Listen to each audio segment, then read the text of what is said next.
So today we're going to be talking about dynamic network modeling. I hope we'll get through the delta notch example, which is the one that's shown here on the screen. I know that some people may be having some trouble getting the networks working inside of their desktop CompuCell. If that's still the case, then I would recommend using the NanoHub version of it. That I know it'll work on there.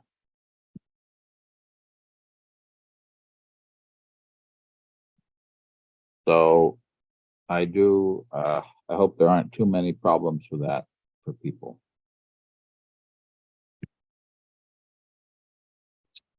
So just to outline, we'll review a little bit what we did last time.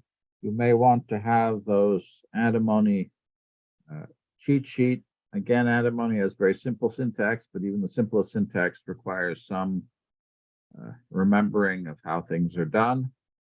I'll talk about how to use Antimony models inside of CompuCell a little bit more today, and then we'll start using them.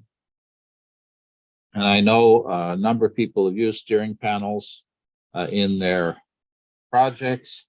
I'll quickly review steering panels. We may be able to skip that over pretty fast if people have done it before. And then if we have time, I'll talk a little bit about some of the issues you face when you actually try to build network models on your own. I don't know if we'll get to that today. If not, those slides will be available to people if they're interested. And again, next Tuesday at this time, we will be doing the final presentations, and that one intentionally will be online only.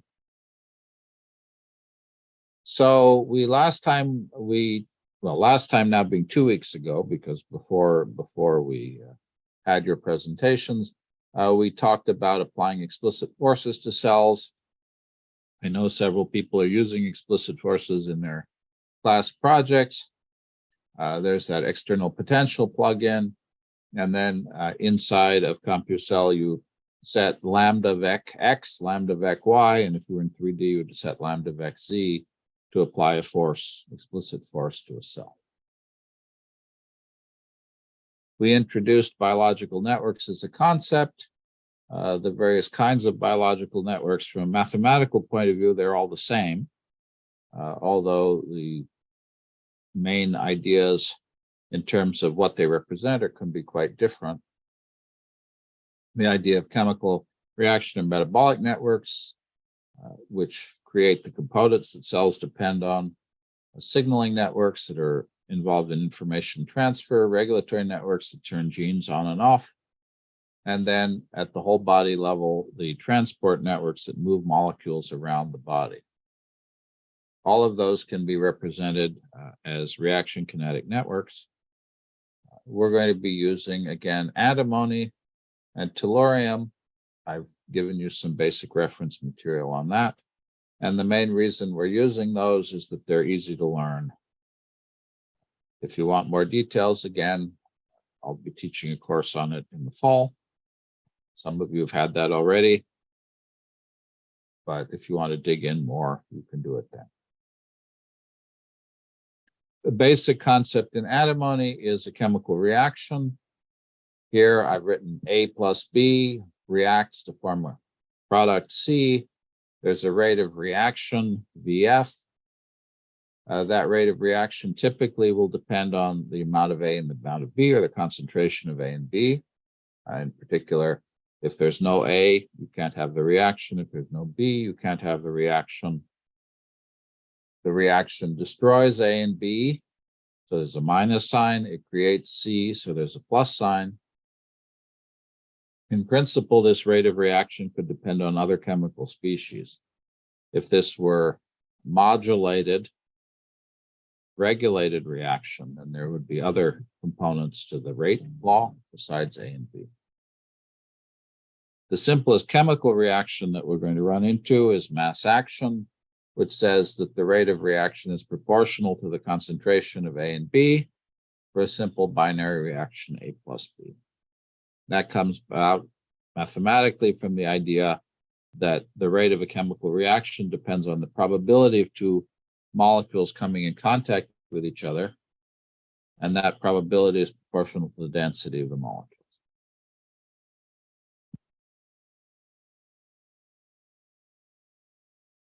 And we used a little demo that we had that allowed us to run those models inside of Computational. And in this case, we had predefined code that allowed us to type an antimony string that defined a model, say what variables we wanted to plot, and plot them as a function of time.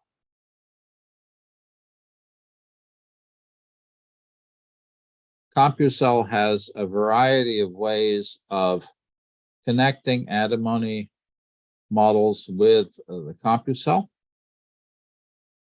Most of those are hidden, perhaps obscurely, under the heading SBML solver. SBML stands for System Biology Markup Language. That's another language that you can use to define reaction kinetic models. Computational had that one before it had antimony, which is why it has that name. It should probably be something like network models or network solver. One of the key things that we'll find that's convenient is that all of the variables in our networks are accessible as dictionary entries. Those dictionary entries either could belong to individual cells or could be a property of the simulation as a whole. We'll come back to that in just a minute. I want to go over again quickly antimony syntax. That syntax is quite simple, but it isn't necessarily the way we're used to writing ordinary differential equations. The basic concept is of a chemical reaction. Here I've written T goes to I1. This is actually a model of infection by a virus. T is a population of uninfected cells. I1 is population of infected cells. The probability of infection is the infectivity times the amount of virus V, density of virus, depending on what we're modeling, times the number of uninfected individuals, T. An antimony definition is just a string. We will create a string here, model string equals, and in Python, you use triple quotes if you want carriage returns to be allowed inside of the string. Python is agnostic about whether you use single or double quotes, but you have to match them. So if you open something with double quotes, you have to close it with double quotes. You open it with triple quotes, you have to close it with triple quotes. You have to be a little bit careful always when you use an editor like Word, because Word changes opening and closing quotes to different characters. And so you have to be a little bit careful about that. That won't work. That's not a problem here where you're using a GitHub editor or Twit. But if you're cutting and pasting simulations from PDFs or Word documents, you have to be aware of that. Antimony allows comments. The double slash is its classic comment character, but actually hash now works as well. Semicolon is specifies breaks between sections or new lines. The main thing that we have to do is write rate equations. Those rate equations are written in the form of something minus greater than, and then something else. The equations can be named.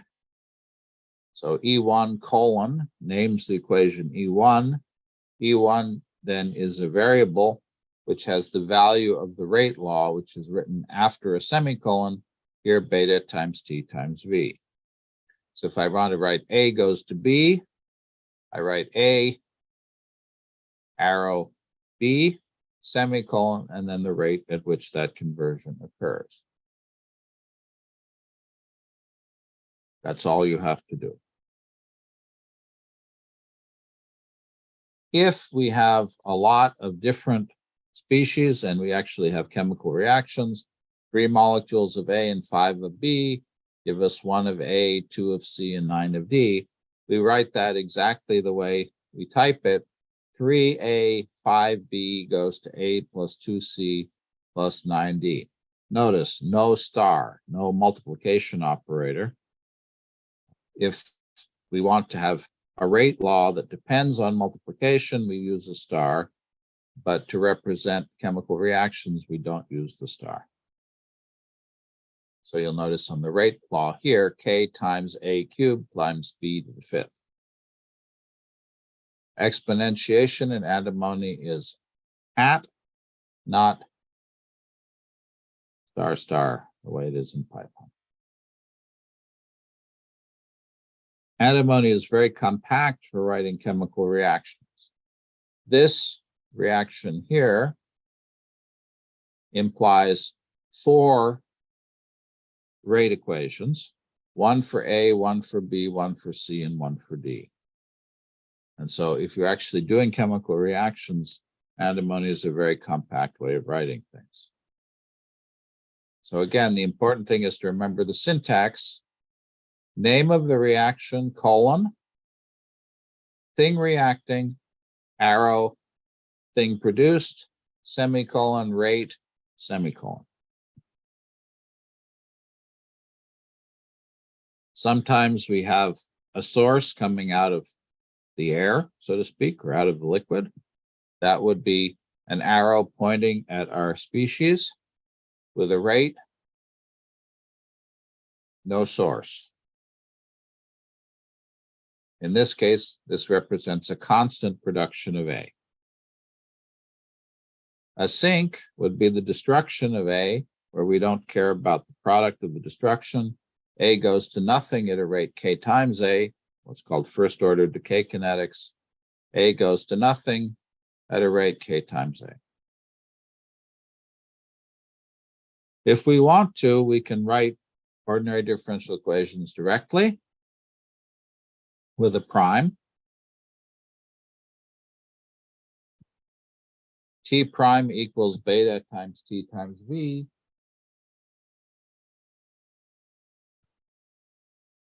Generates the ODE T dt dt equals beta times T times V. Notice in this case, we only get one differential equation from one line of antimony code. Similarly, we could write this E1 colon, nothing goes to T, semicolon, beta times T times V. Those are identical. Any parameters that we use have to be specified, otherwise we'll get an error. So if we forget to give the value of V, that will throw an error. Variables like T should be initialized. If we don't initialize them, they'll default to 0. But you're always better off giving the initial value.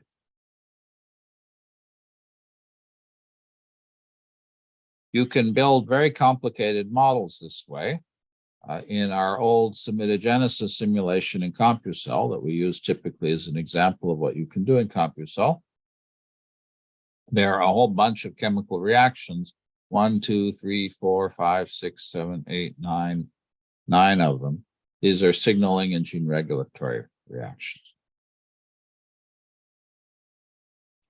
Here's another example, classic one, which we'd normally do as an exercise in class. This year, we'll do a bit of it. In this case, we have 2 cells. A cell. This cell is running a cell cycle model. The cell cycle in cells is controlled by molecules called cyclins. Name is diagnostic. There are some classic models of how cyclins oscillate in time as the cell grows and divides due to Tyson.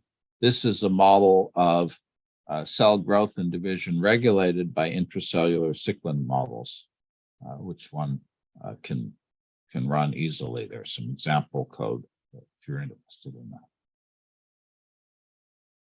The one that we will do in class is delta notch patterning. This is a juxtacrine signaling mechanism that's quite important in development. It leads to a very distinctive pattern where you have cells that are either high in delta or high in notch, and you get this pattern of cells surrounded by a sea of cells of the other type. It's not quite a checkerboard because you don't have equal numbers of the two cell types. The sort of a generalized hexagonal checkerboard here.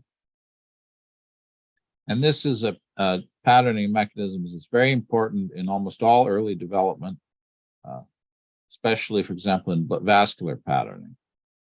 And we're going to try to implement that one together in class today. So the things that we're going to have to know how to do to put all of this together is, first, we're going to have to remember how to specify a dynamic network model in Antimony.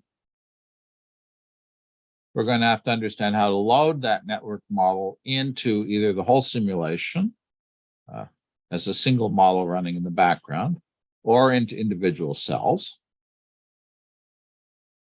We're going to have to know how to time step the dynamic network models. CompuCell time steps the CompuCell part of it by itself, but we have to do the network model steps separately. And one of the things we have to do is think about the time scale conversion between one Monte Carlo step and one network step.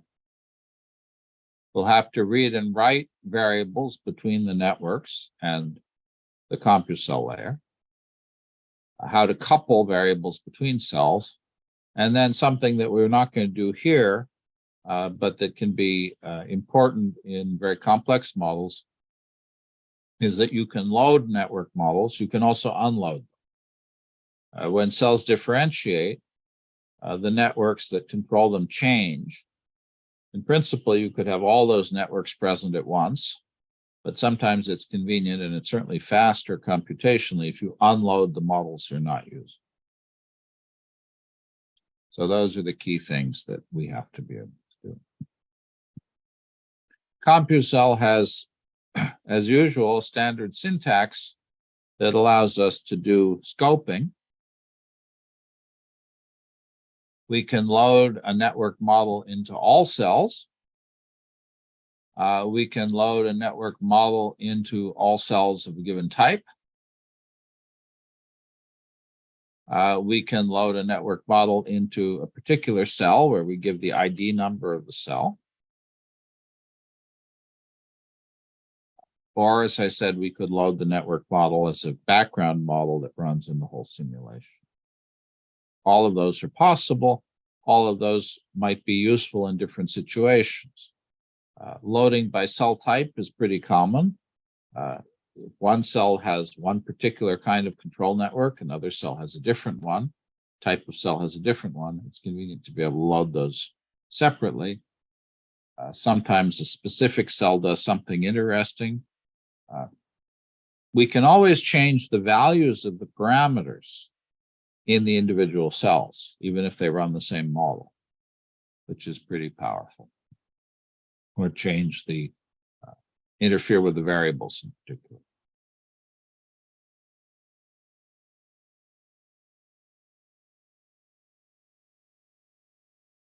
You don't have to type your models in Antimony. There are a whole variety of editors for these kinds of network models out there, most of which export the model in the form of systems biology markup language, SBML.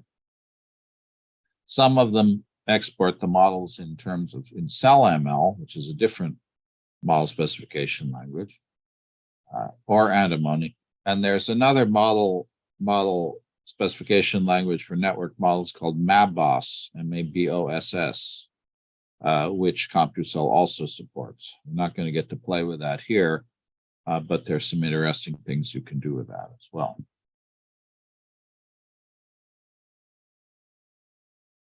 So again, the first thing we have to do is we're going to define an antimony model string. We can have multiple model strings in a single cell. You could have multiple model strings free floating as well. You could just have different models inside a single cell. You can have different models between different cells.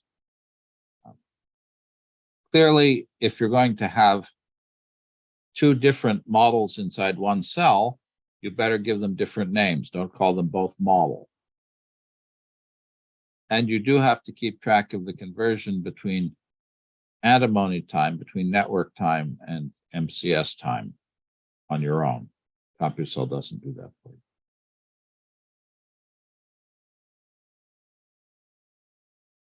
Very often we will define in the beginning of a simulation some conversion factors, seconds to Monte Carlo steps, days to Monte Carlo steps. SBML step size is days to Monte Carlo steps, for example.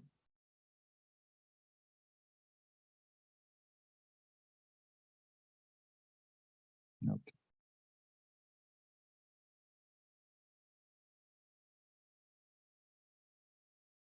You have the freedom to put your antimony model anywhere you want inside of Computational, pretty much. Since it's not a writable string, generally, sometimes people do fancy things and do overwrite it, but in general, it's not a writable string. A convenient place to put it is in that header information at the top of the simulation. Then it's available as a global in all of your classes, in all of your steppable classes. So here's an example. I've got ODE model string. This is a virus model we wrote in Computational. It has 1, 2, 3, 4, 5, 6, 7, 8, 9, 10, 11, 12, 13 reactions defined. ODE model string equals, and then the model specification. And you'll notice here, it's in the header information at the beginning of the steppable file, before the first class. Okay. As usual, we will get help by using the Twidit functionalities so we don't have to remember all of the commands, but it's worth remembering what the basic options are. These typically would go in a start function if we are creating cells, but we might also put them in a step function if the network is loaded or changed in some way as a result of the simulation. If we want to add an antimony model to a single cell, we have a function self.add antimony model to cell. Model string equals, and then the name of the model string. Model name, we have to give it a name, reference name. The cell we're adding it to, and step size is that conversion factor of antimony time units to Monte Carlo steps. If we want to add the same model not to the cell as a cell object, but to cell ID, we can have the cell IDs in a list. So we could add it to cells number 1, 15, 27, and 36. We can add it to all cells of a given type. And again, we can make a list of the cell types. So we could add it to multiple cell types at once. And if we want a free-floating antimony model, the syntax is a little bit inconsistent. I would prefer to have a slightly different syntax. It's add free-floating antimony model, and then model string, name, and step size. So that argument about which cell you're adding it to is missing. Okay. You will have to remember what model name is to use something meaningful. It's also possible to read the model the string specification, the network specification from a file instead of from a string. If you replace model string with model path equals file name, then you can read it from an external file. Why would you want to do that? Well, there are online libraries of antimony models and SBML models that do interesting things. So you might not want to have to retype it. You might want to be able to read it from an external file. Any questions about that so far before we keep going?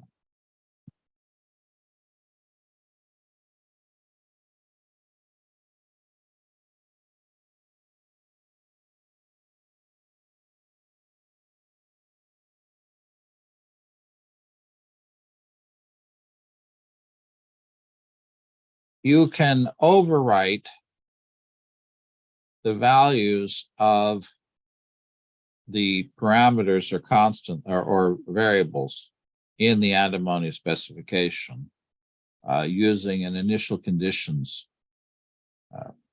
dictionary or list. And I'm not going to go into this in great detail. If you want to do that, I'll just let you know that it's possible and send you to the manuals and to twit it. In class today, we're not going to use that feature. But when you're building very complex models, and especially if you want to run lots of simulations with different model conditions, that can be a useful feature.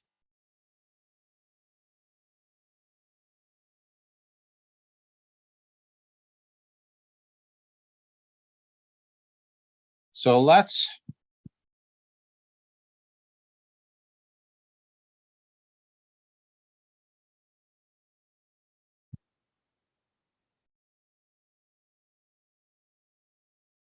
Zoom is behaving slightly oddly to me today. Oh well.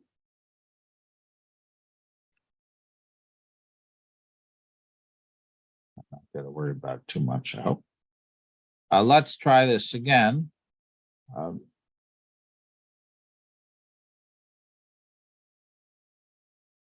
Let's walk through the steps that we would use to go to do a situation where we add a simulation, add an antimony model to a simulation. The first thing we can do is suppose we're going to add a free floating model. That is a model that runs in the background. We would put our cursor inside the start function. We would pull down CC3D Python, SBML solver, select add free floating antimony model.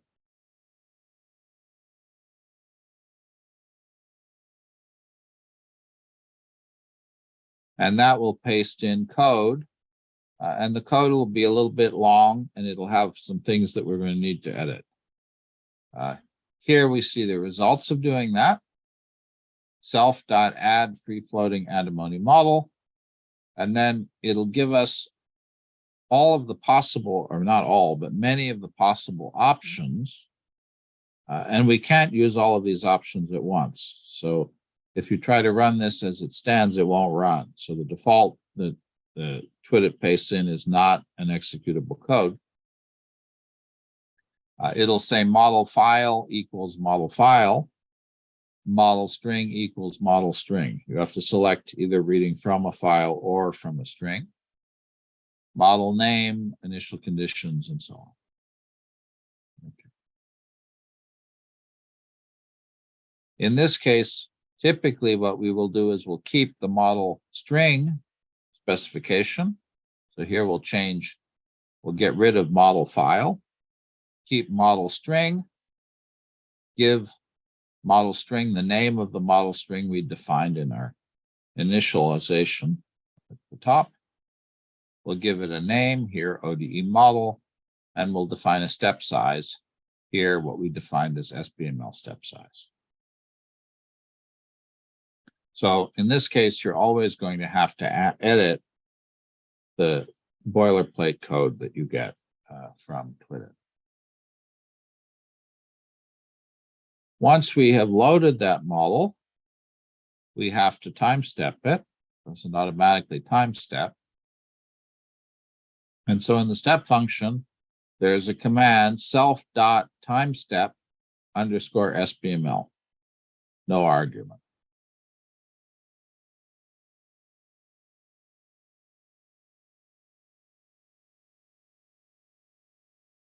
That will time step 1 antimony time unit forward. It's important to note that all antimony models are time stepped at the same time when we call that. We don't have the option of time stepping some of them and not others. Time moves together for all models. Rather interestingly, you can have some models be deterministic and some stochastic, and you could set different time step relationships for different models. But the forward time stepping of 1 antimony unit is fixed. There are a variety of options that we can use, which we're not going to get into today, but come out of the way the numerical solution in antimony is done. Antimony uses an implicit solver, which means that we have to specify the accuracy of the solution that we want. In general, we don't have to worry about that. Occasionally, we will find that the accuracy of the solution that is the default is something that causes us problems. And so we have the ability to specify the allowed tolerances for the ODE solvers using the set SBML global options command. Just to make you aware of it, we're not going to be playing with that today. So we now go into our step function. We pull down our SBML solver menu. We go time step SBML model, and that will paste in self.timestep SBML. So again, I'm walking you through the stages of building a model of this kind. The first step is to define the string. The second step is to load that model string. And the third thing is to time step the model.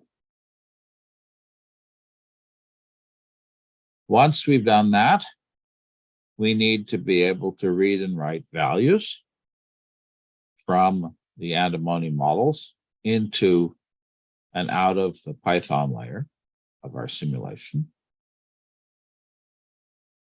If the model is loaded into a cell, we reference the variables in the antimony as cell.sbml, whatever model name we gave that string, and then quote the name of the variable or parameter.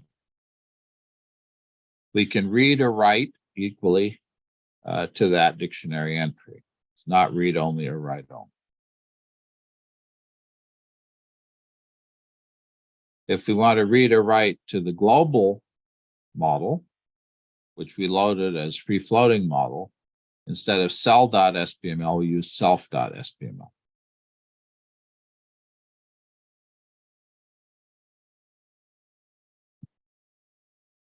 If we want to know all of the features of the model, there is a shortcut, self.sbml.modelname.values, open and close parenthesis, will return the full state of the model. We won't use that one today.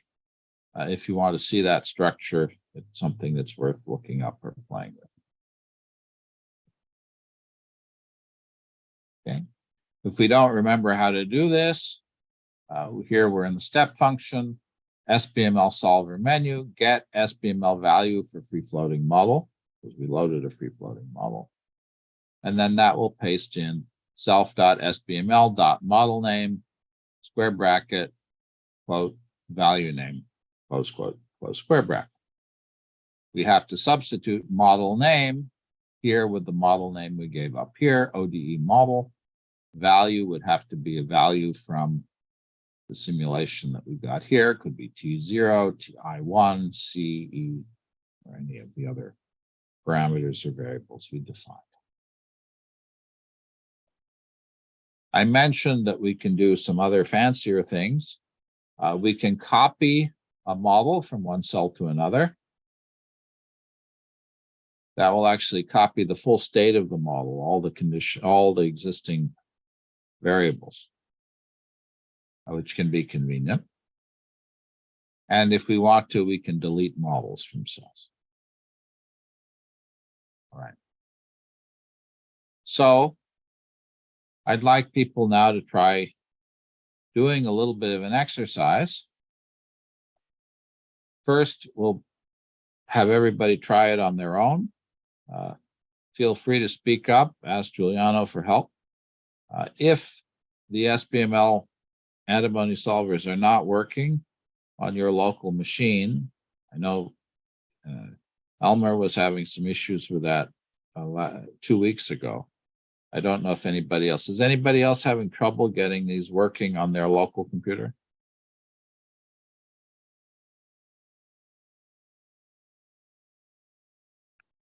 If you're having trouble with it, then try the NanoHub install, because that one will work. So create a basic simulation, 2 kinds of cells, call them proliferating quiescent cells. Give them contact energies and volume. The exact values don't matter for the moment. Define an antimony model using the syntax we went over. If you don't remember the syntax, look it up in the cheat sheet I sent out. And just have a single chemical reaction, A goes to B at a rate K1 times A, and B returns to A, reversible reaction at rate K2 times B. Load the antimony model as a free-floating model. Step the antimony model in the step function. Retrieve the values of A and B, and plot A and B versus time. And as a little stretch exercise, once you've got that working at time step 1000, increase the value of the variable A by a factor of 10. Okay. If you get stuck, you could look at the code that we used 2 weeks ago, which does this and a bit more. But I hope that the things we went over are simple enough that people can do this on your own. So again, you go into the beginning of the code, you'll write a little string that specifies the chemical reactions. Then in the start function, you'll load the free-floating antimony model. And then in the step function, you'll step it. You'll read the values of A and B, and you'll create a plot where you plot the value of A and B. I was going to walk through the steps one at a time with you. Let's see what we can do.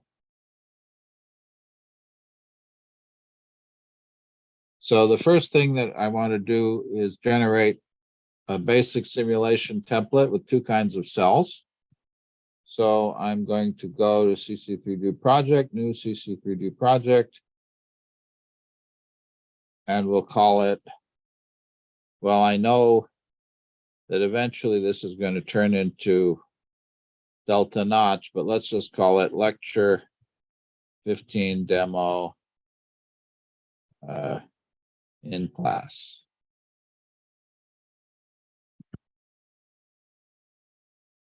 And we'll leave the default simulation properties, except we'll make the neighbor order 3, and we'll use blob initials. Okay. people follow along? Give me a thumbs up if you've either gotten that far on your own or you can follow along with it. Gabriel says okay. Carmen says okay. Elmer, is that working for you?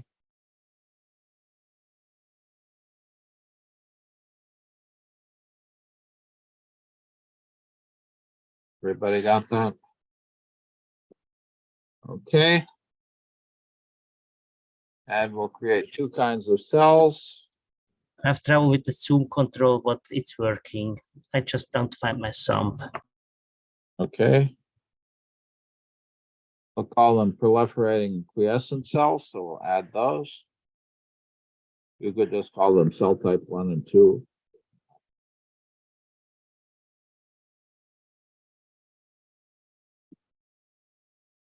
No chemical fields. We'll have contact energy. We'll have volume local flex. Well, we'll use volume flex for the moment, since it says to use the XML for the volume. And that's all we need. Probably wouldn't be a bad idea to have an antimony model definition tool in Quit in Wizard. Somebody wanted to write that over the summer, it would be nice. Okay. And we hit configuration. We're done with that. Everybody follow along with that so far? And then I'm going to go to my XML.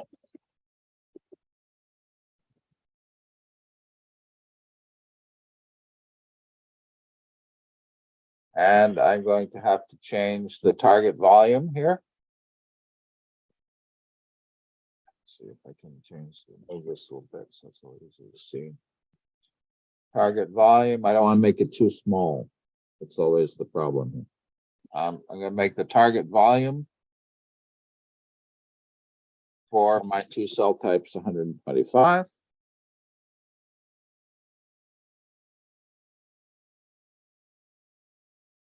And that's it. So give me a thumbs up when you've got that working. Gabriel says okay. I'm going to try running it. It's not going to do anything very interesting. Let's see what happens. Mike says it's okay.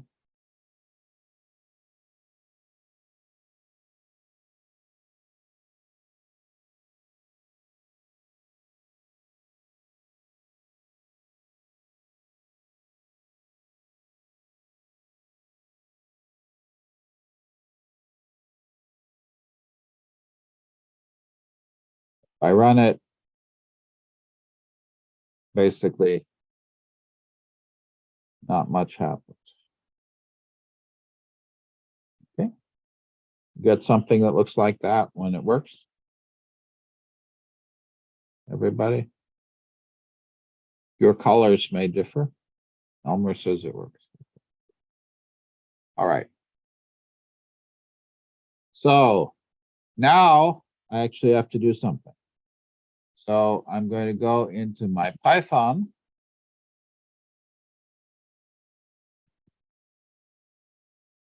And I have to define my antimony model. And so I'm going to go in here after my import NumPy. And I'm going to say, here's my antimony model. I don't really need the comment, but I'll just put that in. I have, and I'll say model. Here I just called it model. I could call it model string if I want, equals. And I have to remember those triple quotes. Triple quotes. And I said I want A. I've got the rate laws named. I don't have to type them with a name. J0. A goes to B at a rate K1 times A. J1. B goes to A, back reaction, at a rate K2 times B, semicolon. And I have to have values for all of those parameters and variables. So I will say K1 equals 0.01. K2 equals 0.025, copying from the screen. A equals 10. B equals 0. Why doesn't everybody type some version of that? You don't need the carriage returns. The semicolons do the same thing as the carriage. If you want to put all of the initialization in one line, you can do that.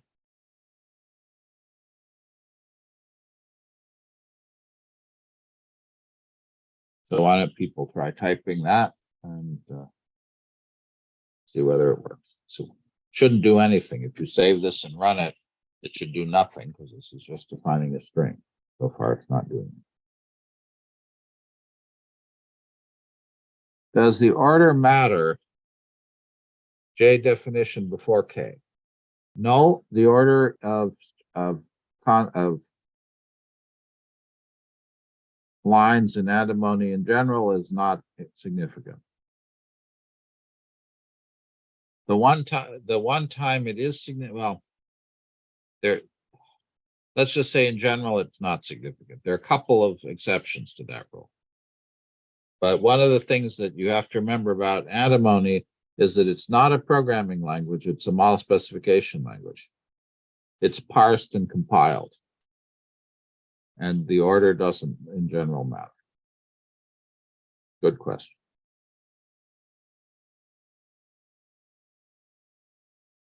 Okay. Give me a thumbs up if you got that typed. Gabriel says okay. Mike says okay. If you need more time, please.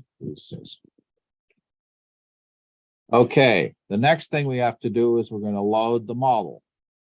We're going to do that in the start function. CC3D Python, SPML solver. There are a lot of options here. We want add free floating antimony model.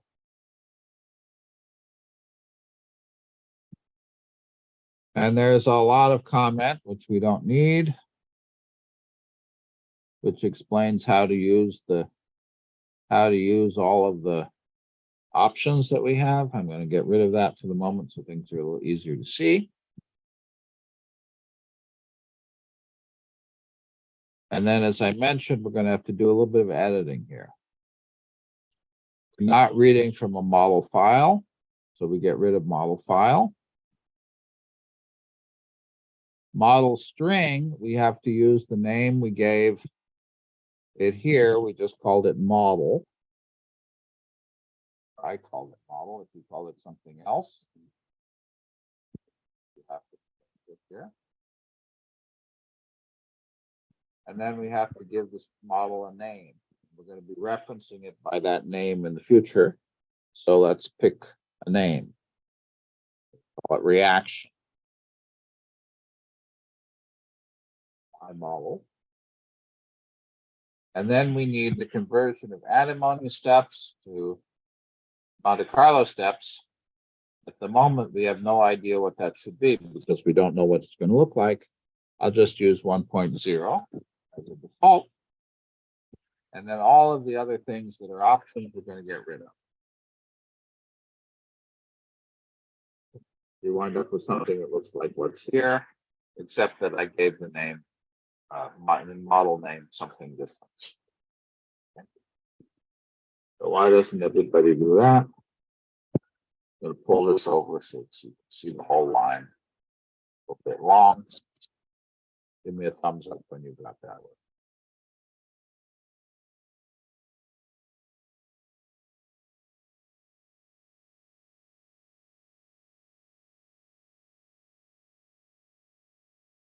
Gabriel says it's okay. Anybody else? Is anybody having trouble getting that to work? Armin, Mike.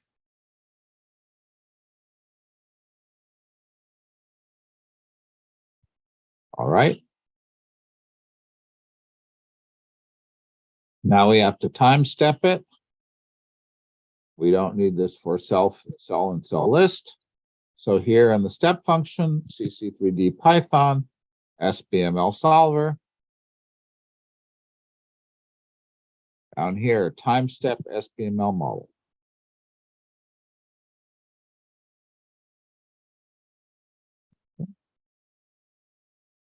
Everybody got that? The hardest thing is finding your option in that long list of options. Let me know when I can go on.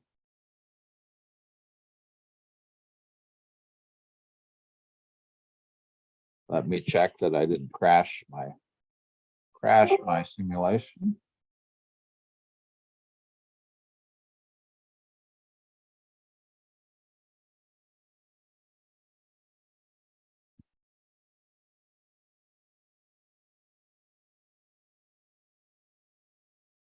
It still runs. It doesn't do anything because I haven't used the model in it.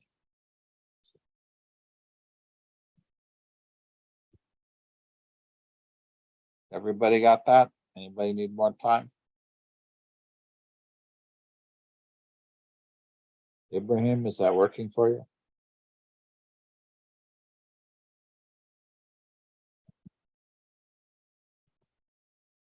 All right. Now, I'm going to add plots. We've done plots a lot, but let's remember how to add plots.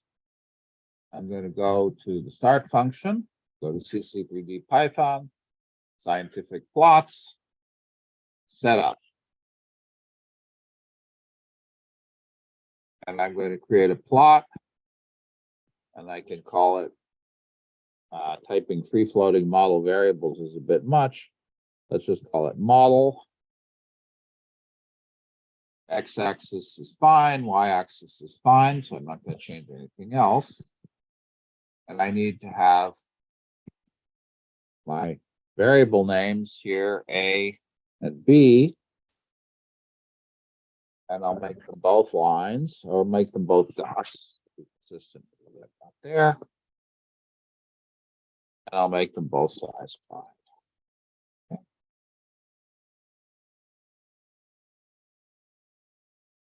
People remember how to add a plot. So you do that in the start function.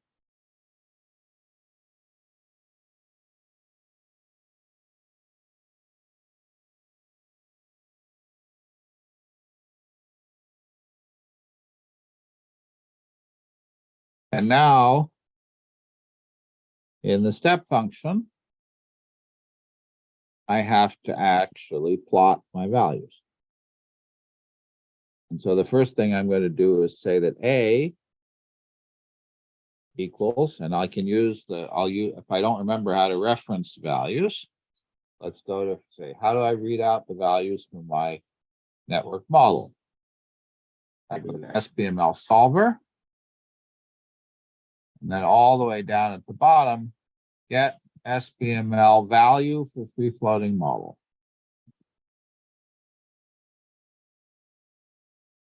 And it tells me I have to put in the model name.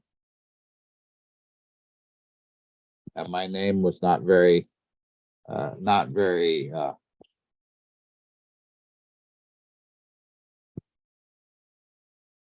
called reaction here. So I have to remember that. I call the model reaction. And I want the parameter name the variable name is A.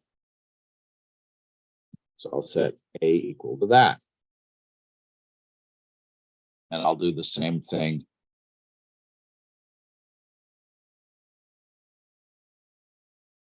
Where did you find it? Okay, let me do that again. CC3D Python, SBML solver. Get value for free floating model.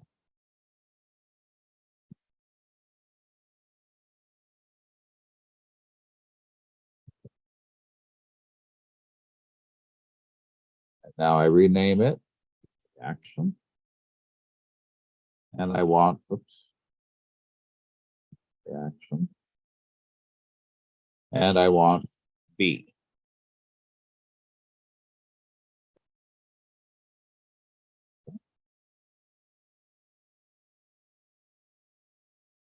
Put that in the chat too.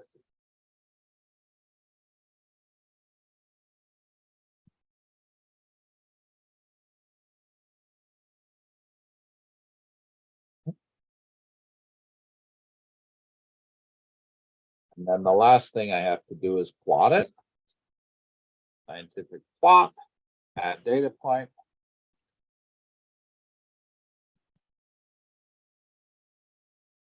To series A, I add the value A. To series B, I add the value B.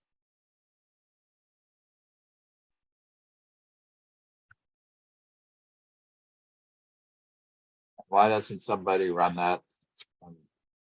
Let me know what they get.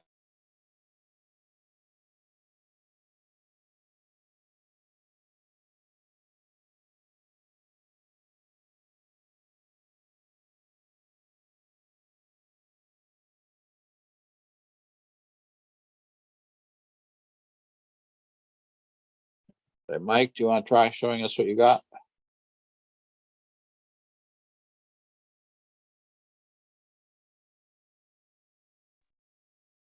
Yep, sure. I'm trying to run it right now.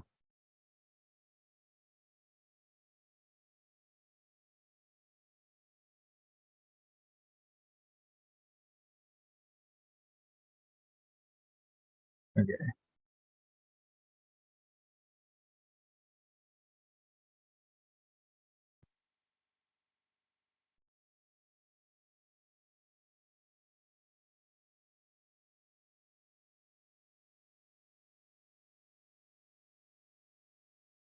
Good work. Yes. Okay. I'm just trying to share it now. All right. There we go. So let's see. That's the plot that I'm getting. That looks like what I got. Anybody else? Is anybody having trouble with it, needing help? Debugging? Elmer, did that work for you?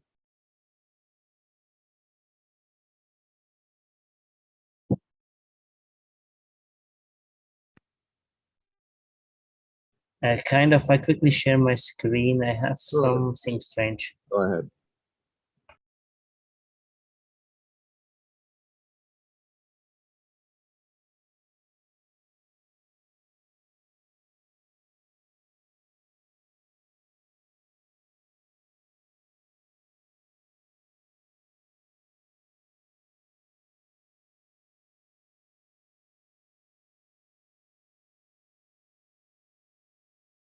Okay. Can you somehow see my screen?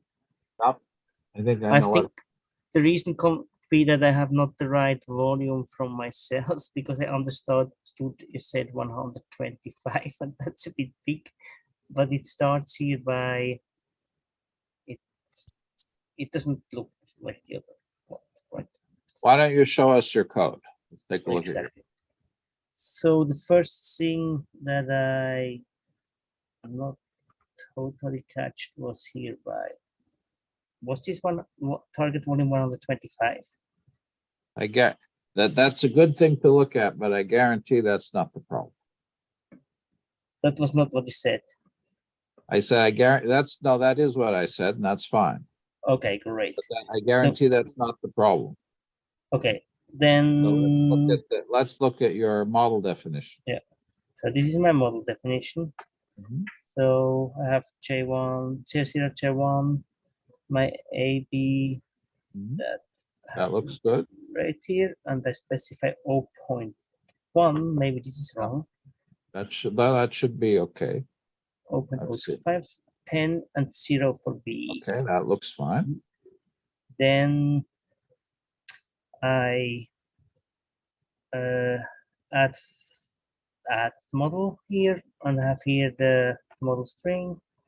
I have called reaction and step size is 1. Then I defined here as well the windows. So free float, I called it AMP dots, red and green dots. That looks fine. Oh, here is it. I see the error. This have not to be in the cell. This have to be on the main level. Call it by for every cell.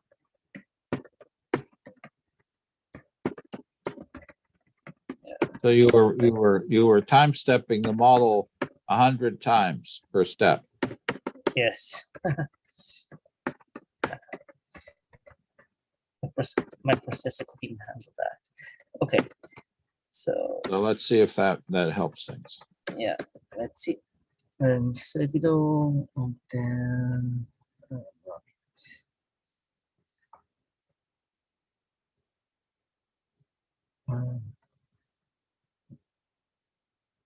Yeah. This is not what's that? Oh, please. Something's not really running. I guess the only thing I can suggest is close player and try to reopen player. I can't. It's all frozen now. Now it's all totally frozen. Yeah. I have to reboot the computer. This is now, yeah. Welcome to the world of Linux. Okay. I will be back soon. Well, I'm sorry. Yeah. But I do matter. guarantee that was the problem. Yeah. Okay, I'll do it again. But it shouldn't, but closing CompuCell shouldn't crash your computer. These yeah, days, I cannot really do nothing, anymore. It's no totally frozen. No app should crash your computer. I mean, yes, an app shouldn't have the ability to crash your computer anymore. It did. I will reboot and I will be back. Thank you. See you guys. I'm sorry about that. No worries. Okay. It's the real world. Anybody else? Did it work or not work for people? Anybody else need help?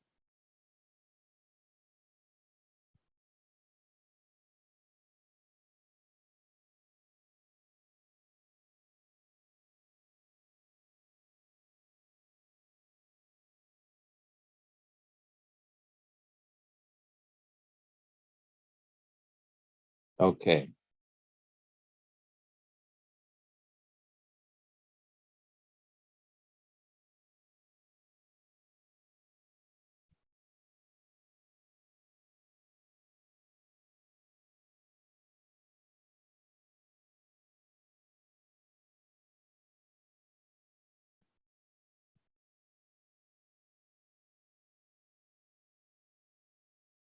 All right.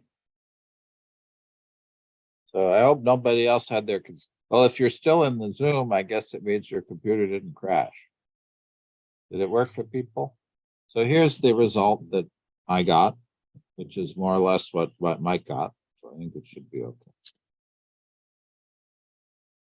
Okay. The one thing that we didn't do so far, which we could do, is that little extension, which was to change the value of A. Gabriel, go ahead. Well, I was just going to ask, is that gradient that you're seeing on your plot, is it because you're using dots, so it has a little white effect? Or, I didn't know if there was like a color bar that you were using. No, that's just just the way that the symbols plot. Oh, okay, I got it. If I used lines, I wouldn't get that. Good question. So then I said at time 400 Monte Carlo steps, change the value of variable A by a factor of 10. So to do that, I go into my step function. And I guess I could do that at the beginning or the end, but I'll do it at the end. If MCS is 400, and I just can copy the value of A here.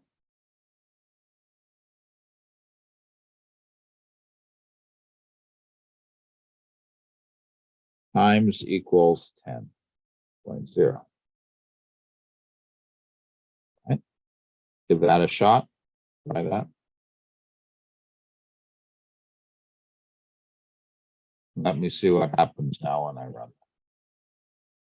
Let's hope that I don't have the experience that Elmer did, which is that when I try to run it, to stop and run a new version, it crashed. Let me try that.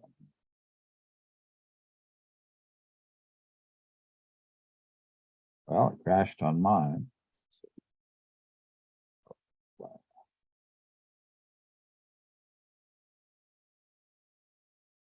I have a typo.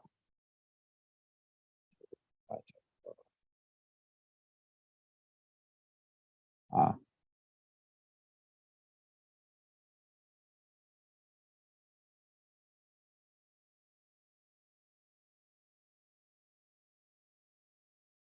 Okay.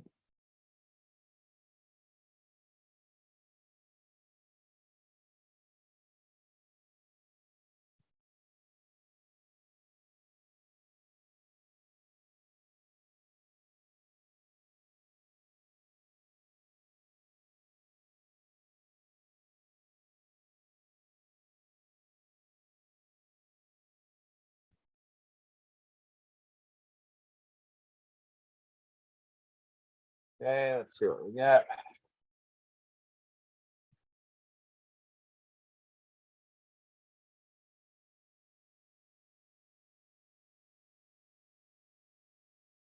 There's that strange resizing error in the axis label. Well, that didn't work. Oh, there it goes. Well, that works. This seems to be associated. This resizing error for me seems to be associated with moving the player window from what my laptop screen to my Zoom external screen. Somehow the player doesn't pick up the new configuration properly. Were people able to get that little thing to work to show that you can manipulate the values of a variable or parameter while the simulation is running?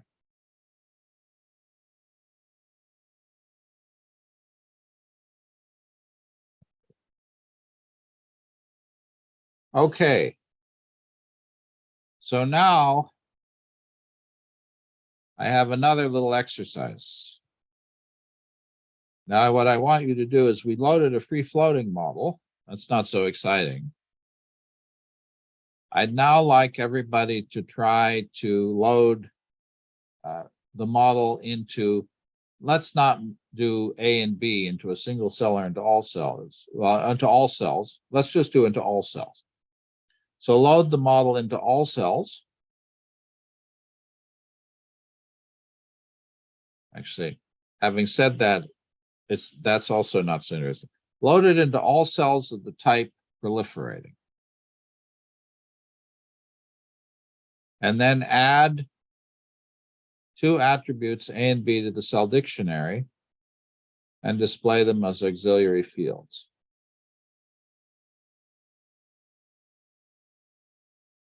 Now, this is a little bit of an annoyance.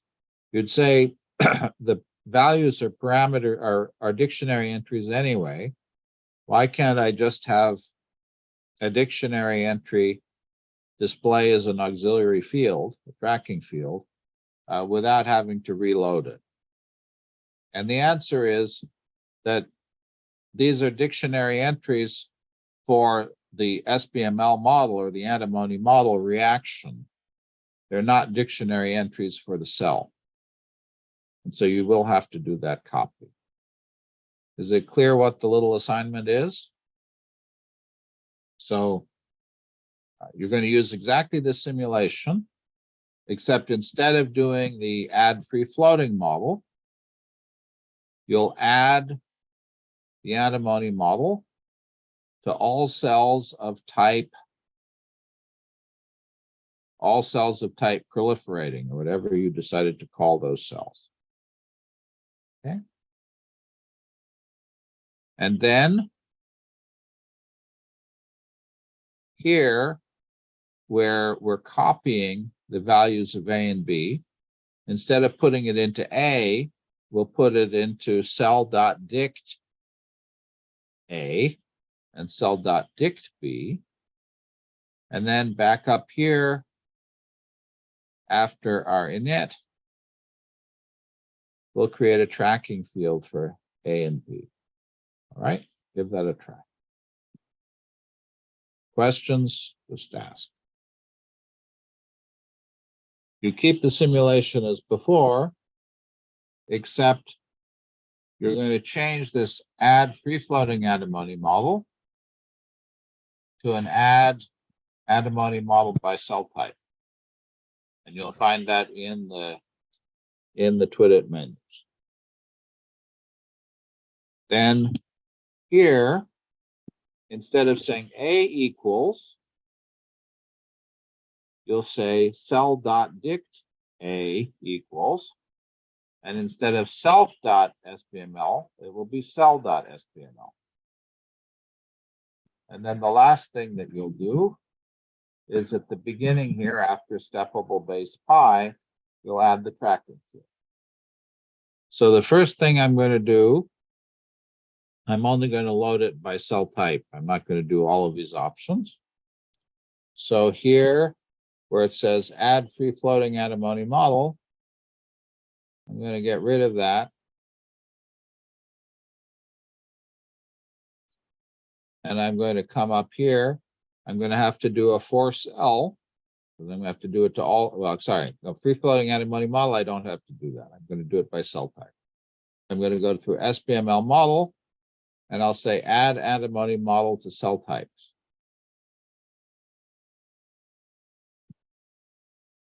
Okay, get rid of all the extra stuff I don't need. Slide this over here so you can see better. Add antimony model to cell types. I don't need model file. My model string was just called model. My model name was called reaction. And now for cell types,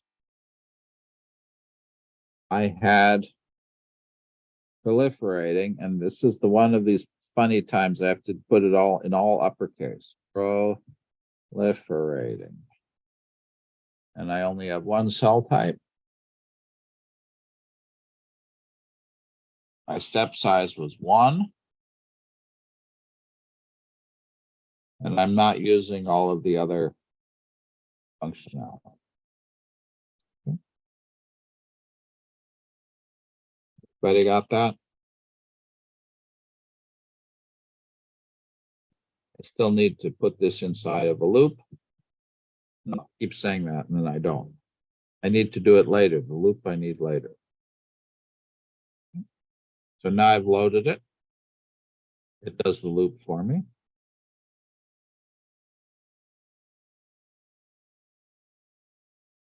And now I'm going to create the dictionary entries. And I can do that here.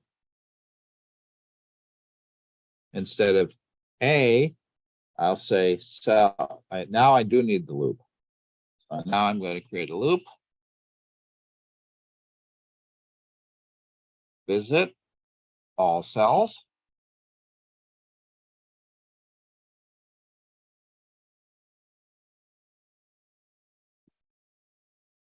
And if I don't remember how to reference the dictionary in a cell, cell attributes.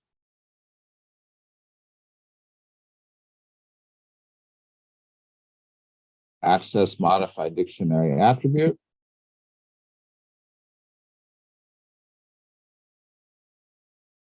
Cell.dict A equals cell.spml.reaction.a. And I'll do the same thing for B.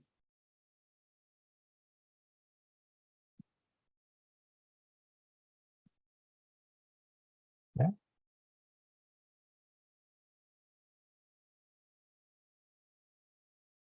These aren't going to make any sense anymore, so I'm going to get rid of that.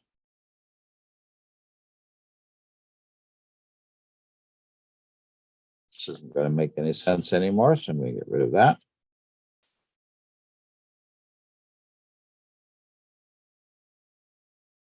And the last thing that I asked you to do was to add a tracking field for A and B. For the tracking field, I come up here after my steppable base, CC3D Python, extra field automatic tracking, track scalar attribute.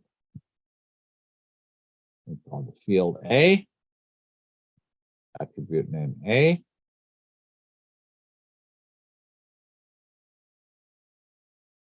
And do the same thing with the field B.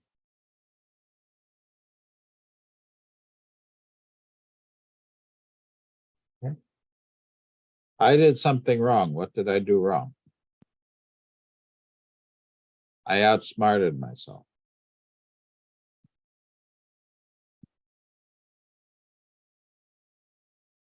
Let's look at the error message. Cell ID 1 has no SPML solvers. Can anybody think about why that would be? What did I do wrong?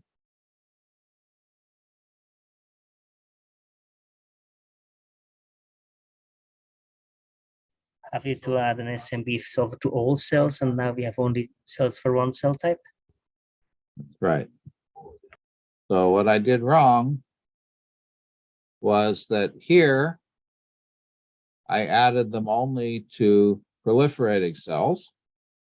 But here in line 52, I'm trying to read the value for every cell. And so if I'm going to do this, I would have to do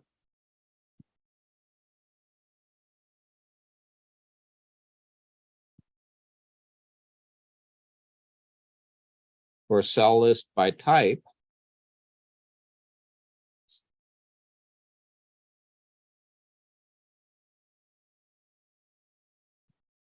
And now I have to give the type name.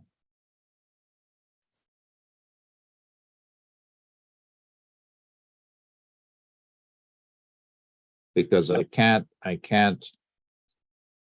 read the value of the SBML reaction if I haven't loaded it. So let's see whether that fixes the problem.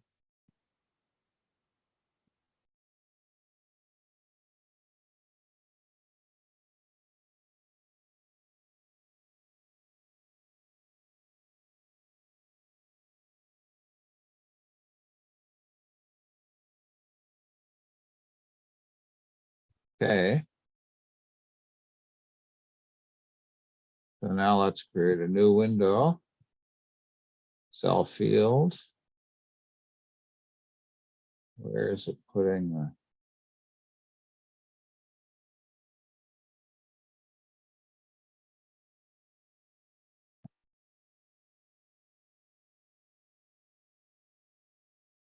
So I'm gonna have to move this back to my other screen to do this.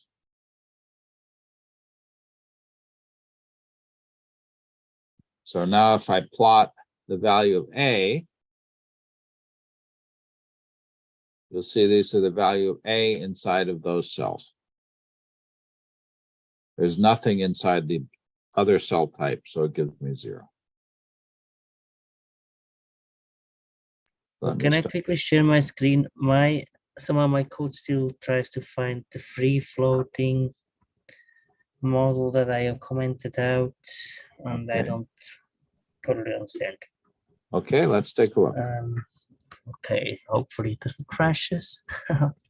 Moment. Sharing. Okay. I think you can see my screen. So my error that I get is error reaction, and couldn't find free floating SMBL solver with Okay. ID reaction. Perfect. So I have here the add to anomaly cell type reaction. Hopefully not typo. And That I looks had fine. uncomment. This was the same name, but I uncommented it. You did almost exactly what I did, the same mistake. Scroll down. Do people see what happened? Keep going. Keep going. What do you have in Cell line 101 and 102? 101.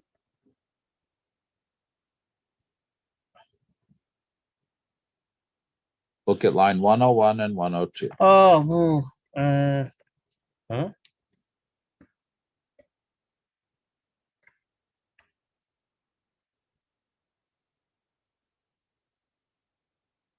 What model are you looking at? Oh, dict. I have to do the dict somehow. No, no. No. Anybody I else think see in the it? Can anybody else help Elmer out?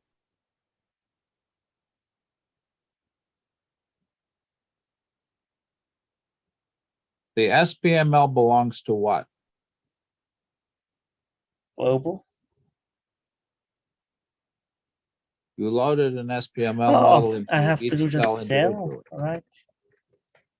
I just have to do cell. Let me come and decide I did not lose this information. Okay. Oh, I have from one cell to the other cell. Yeah. So this. No, you still need to say SPML because it's still the SPML model. SPML. Yeah. So line 104 has to have the same. I get the hang. And again, if you don't remember, you can go into the Twidit menu and look for reference value of SPML model. So go to SPML solver, get SPML value for in a specific cell. Let's keep going down. There, next one. Yeah. So And would that'll have give been you the the syntax. right one. Okay. But I have So why don't you try get rid of that one? Okay, try that. See if that. yeah. Let's see. Then and run again.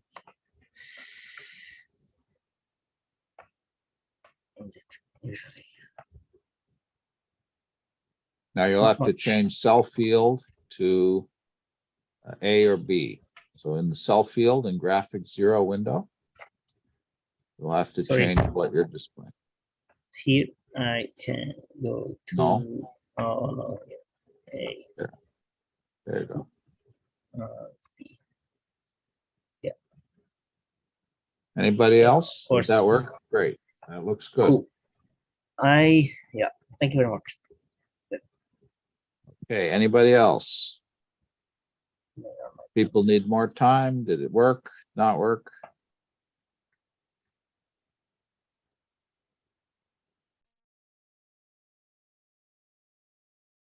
Okay.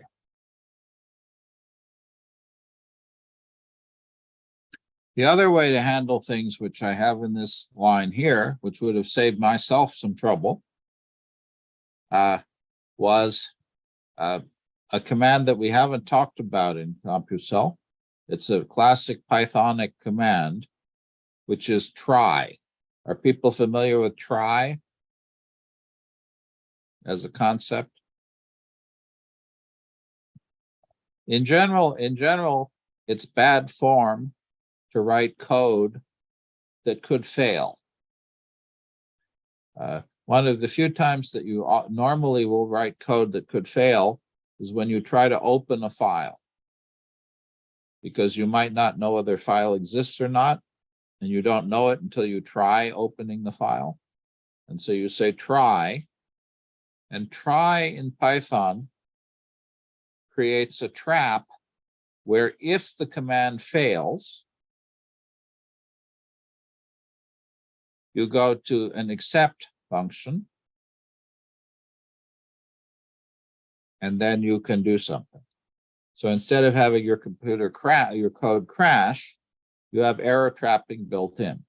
As I say, this is something that people are used to doing when you're, say, reading or writing to a file, opening or closing a file, when you don't know whether it exists, but it works in Python anywhere. And so if I put my try cell.dict equals cell SBML my model, then whenever cell is of type proliferating, this will succeed. Whenever a cell is of type non-proliferating, it will fail and it will just pass. And so this effectively is equivalent to writing for cell and self.cell list by type proliferating. And so that was a fancier way of doing the thing that I did. But we haven't talked about try. Key error allows us to restrict to particular classes of error. And so this says if the error here was that there was no dictionary entry with value A, then it will trap the error. If there was some other error here, it would fail and the program would crash. That's a little bit of Pythonism, which we haven't talked about. And this is what we get. Good. So now, the remaining time that we have, I'd like to talk about a very beautiful biological phenomenon, which is called delta notch patterning. And delta notch patterning occurs in the formation of the colonic crypt. So in your gut, you have delta notch patterning going on all the time. It happens in the blood vessels in your body during development and during wound healing. It happens in the development of the retina when it's patterning photoreceptors. It happens in the development of the ear.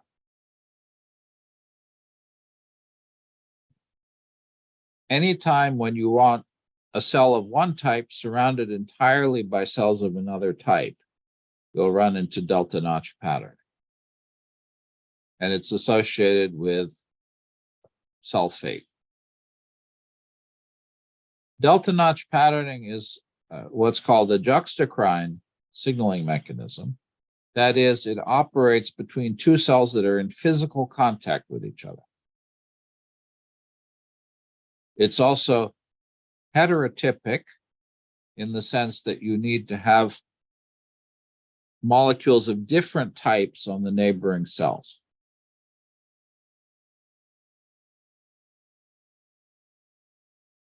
Delta and notch are both transmembrane proteins. Delta and notch bind to each other. When you have delta on one cell and notch on the other, they bind to each other. It's possible to have both delta and notch on the same cell.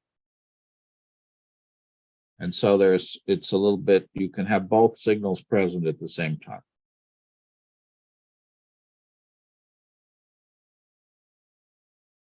Activated notch inhibits cell differentiation. Activated notch also inhibits the production of delta.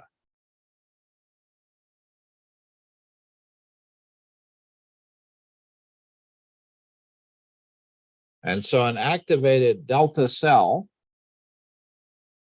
will prevent its neighbors from differentiating.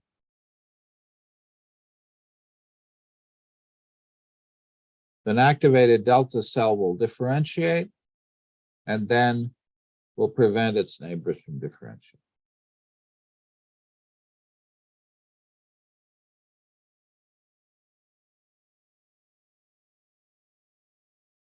And I think I said something wrong earlier. I think I said it backwards earlier on.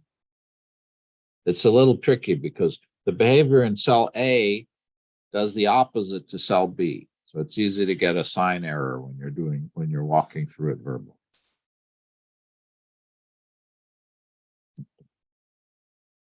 The actual delta notch pathway is pretty complicated. We are going to use a very simple model of delta notch. Another thing that happens is that when notch is activated, it actually is broken down. When notch is activated by delta, the notch intracellular domain actually splits from the notch protein, and it's that notch intracellular domain that does the things that it does. And then the notch has to be resynthesized to be ready for the next signal. So it's actually a fairly complicated set of steps in the full delta notch pathway. There is a relatively old model of Collier from 1996 that simplifies everything to two equations. It says that delta inside my current cell is inhibited by notch. That's the first term. And it's broken down with first order kinetics. So if I have delta in my cell, it decays. That's V times D, the minus sign. If I have no notch, delta is produced at a rate V. If I have notch, that notch inhibits the production of delta. This is all inside a single cell. So it's all local to one cell. Notch, on the other hand, in my given cell, decays. If I have it, it decays. But its production is actually promoted not by the amount of D that I have, but by the amount of D that my neighbors have. And so what I do here is D bar represents the average amount of delta on my neighbors. This represents the binding of delta from my neighbors to my notch and the activation of notch production inside my own cell. So activated notch promotes its own production. That probably is a little bit complicated to walk through, so I'm going to do it one more time.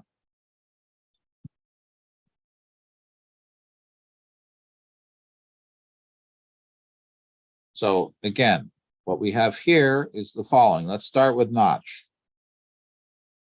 Notch is not produced based on what's going on inside my cell.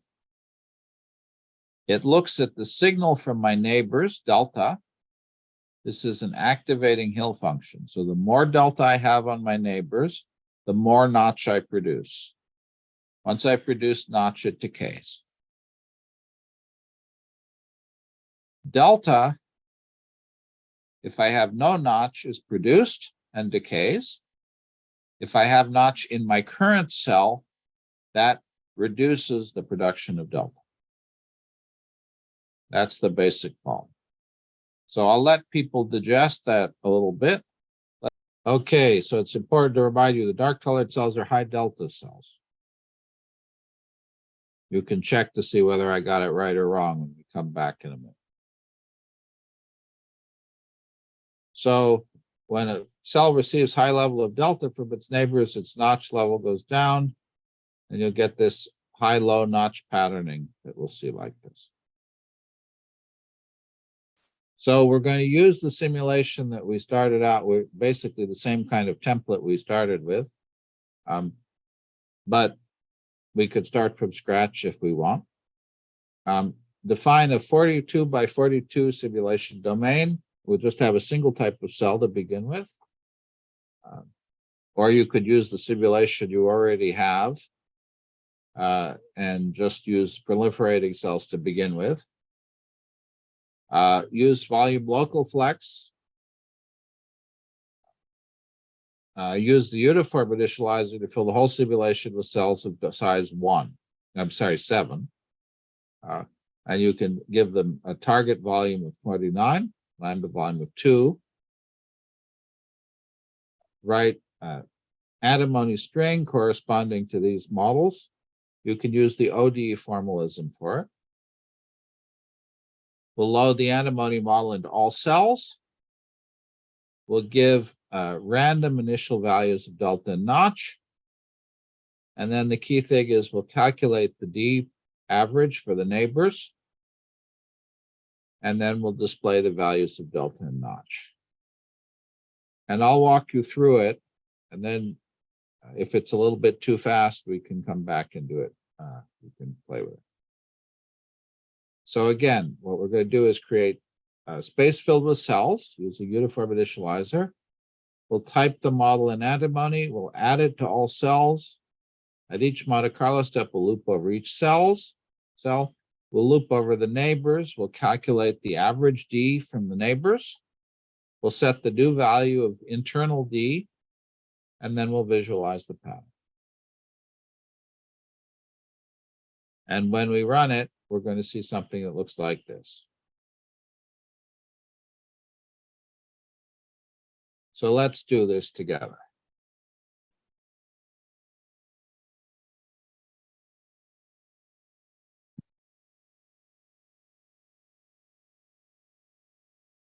The first thing I'll just start from the beginning. New CC3D project, call it Delta Notch in class. Follow along if you can. I'm going to use a smaller lattice, 42 by 42. Copy range of 1. This time we'll use the uniform initializer, the rectangular slab. Give me a thumbs up when it's okay to go on. I want everybody to follow along. Gabriel, it's okay. Elmer, it's okay. Mike. Ibrahim, is that okay? You need more time?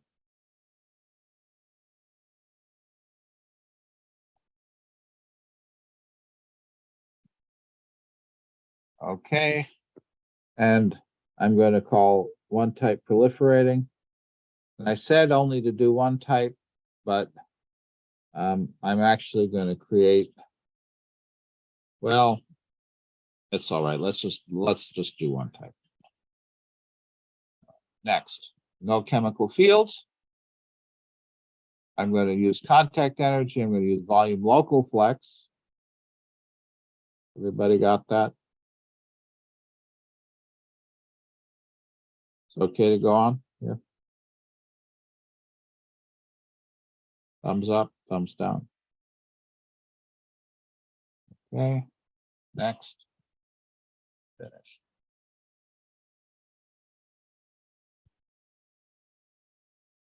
And now in my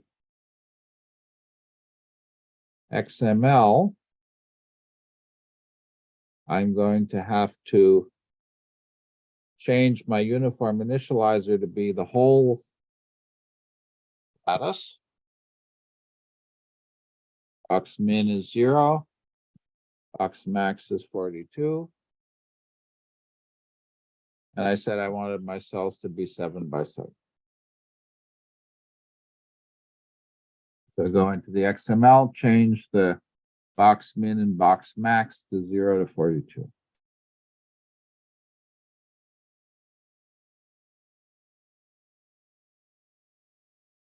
And there's a typo here. The target volume should be 49, not 5.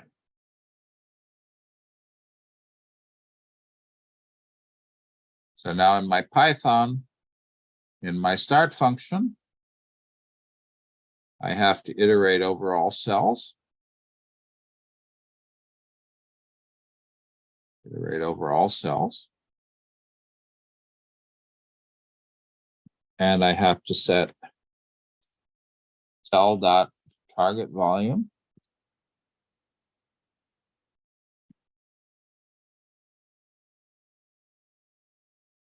I have to set cell dot target volume to be 49.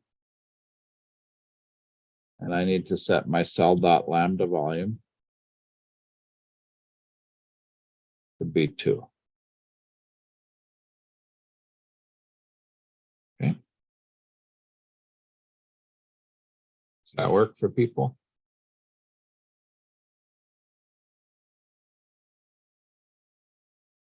See what happens if I run that.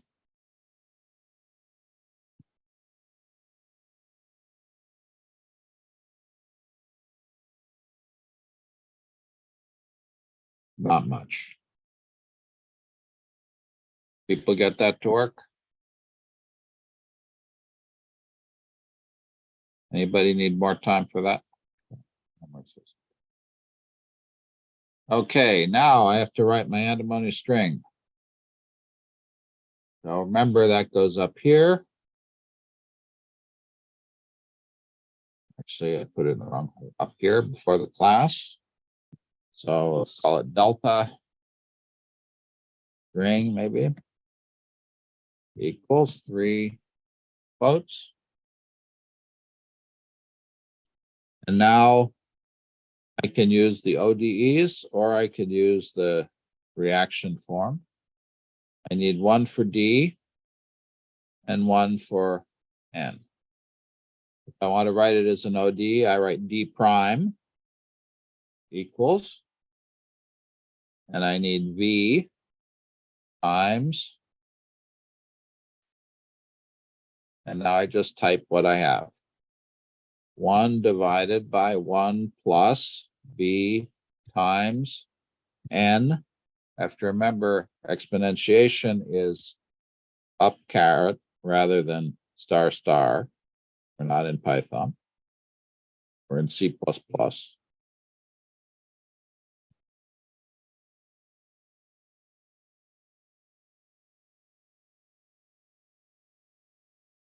And then minus B. Simple. N prime equals D. And I need to give this a new name because it's not the same D. Dx maybe, Dx to the K. And that actually should be H. It's another type of be the H divided by A plus D X to the H. I could have different exponents, which is why it's got that error in it. I tried to simplify. Minus N. And now I have to give my values for my parameters. A equals 0.01. B equals 100. V equals 1. Oh, I actually did have H and K both here.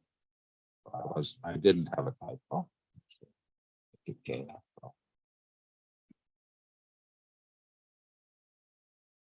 H equals 2. A equals 2. And give people a minute to type that.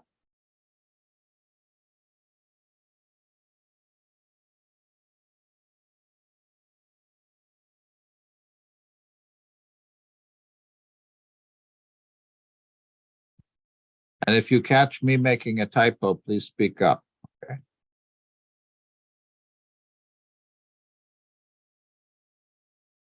Because I'm certainly capable of making a typo.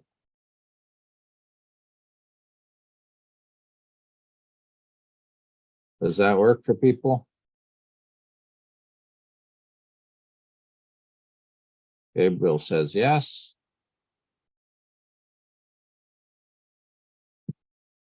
Okay.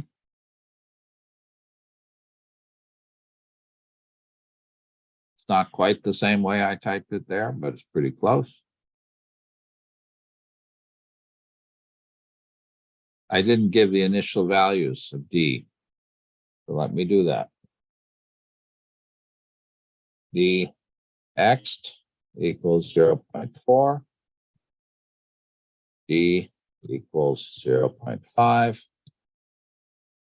N equals 0.5.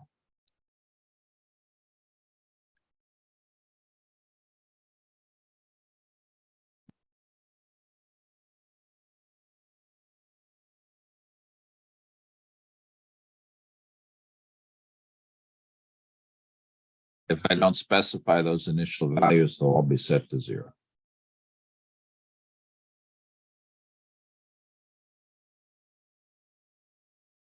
People ready to go to the next step?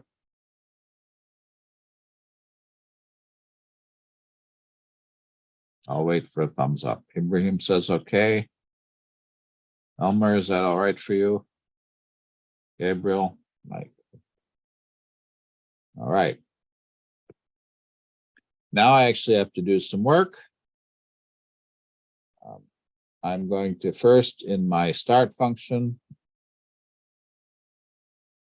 I'm going to add the model. So I'll go CC3D Python.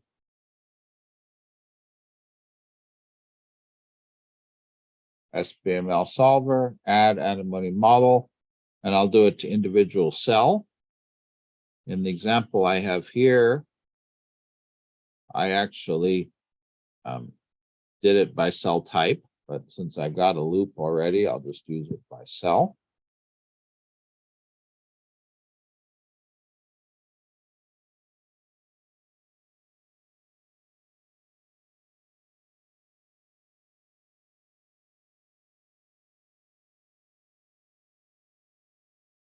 So I'm going to go add antimony to cell.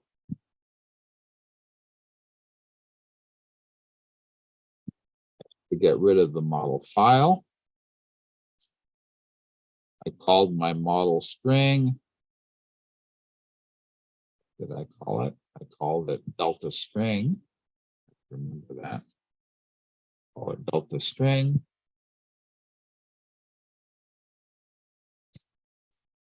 Let's just call the model delta, make it easier to remember.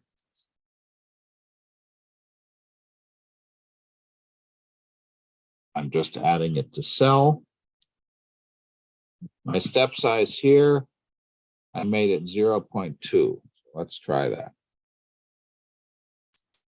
There's not any reason we should know that, but if I have it there, it's probably there for a reason, so I'm going to keep it.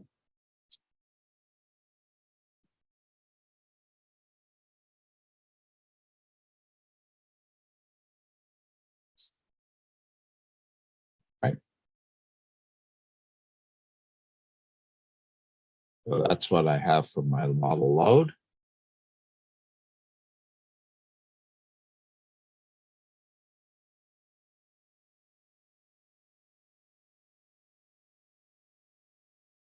And then I'm going to overwrite the initial values of D and N. So to do that, I'm going to use cell.sbml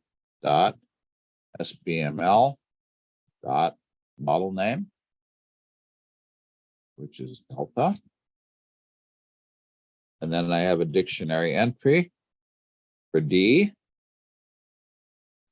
And I'm going to make that a random number.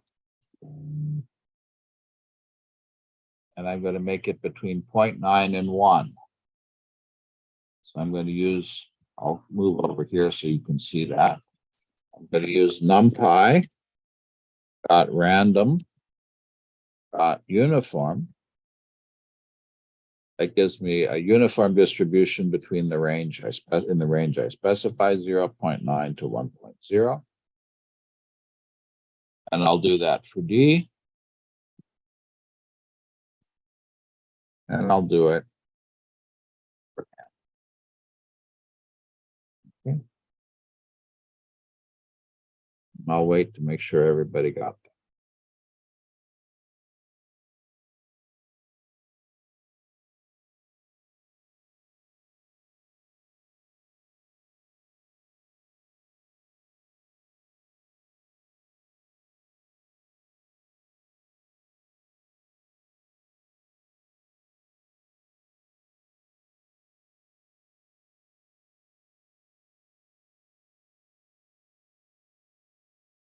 So we've added 3 lines. We've added the antimony model to each cell. Now we've reset the initial values of D and N to be randoms between 0.9 and 1.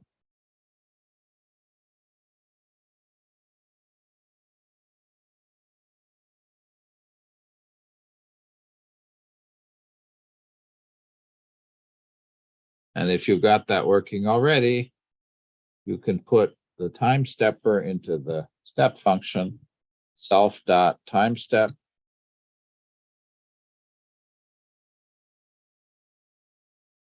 SPML.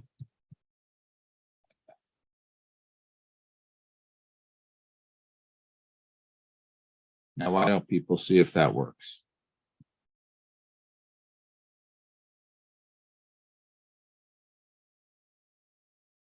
Let's see. Oops, typo. Wow. I didn't get rid of the tail of my.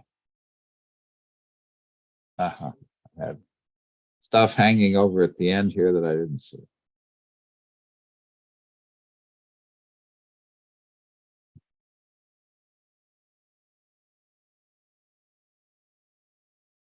About that.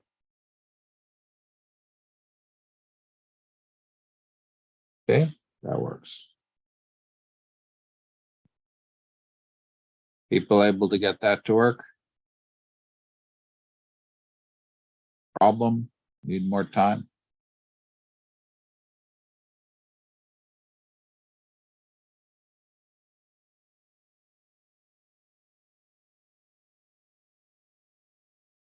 More time. You're just typing 3 lines. And if you don't remember the syntax, you can use the Python pull downs, SPML solver, add antimony model to cell, individual cell for the first one. And then for the other one, it's getting a reference to the SPML model for a cell.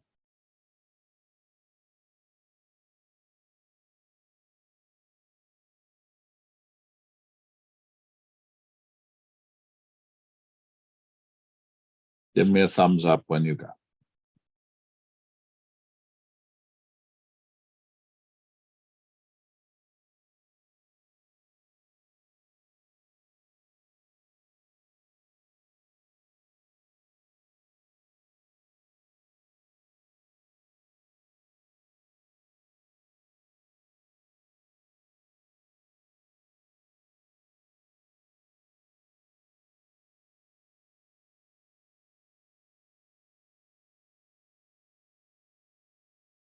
Everybody okay?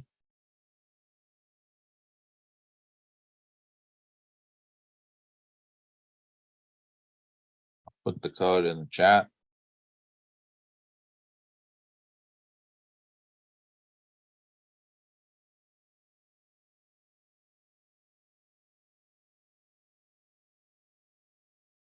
Okay, the next thing we're going to do, and this is probably the most complicated thing, something that we haven't really done much in class, although the homeworks have asked you to do it, is we now need to calculate the average value of D for the neighbors of a cell. And so to do that, we're going to do that in the step function. We're going to iterate over our cells. And for each cell, we're going to first define the average value of an average value, DAV, average here. We'll set that to 0.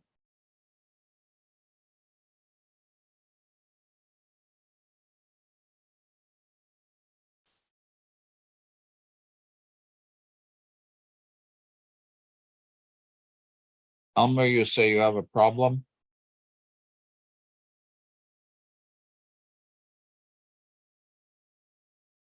You want to show us what you got?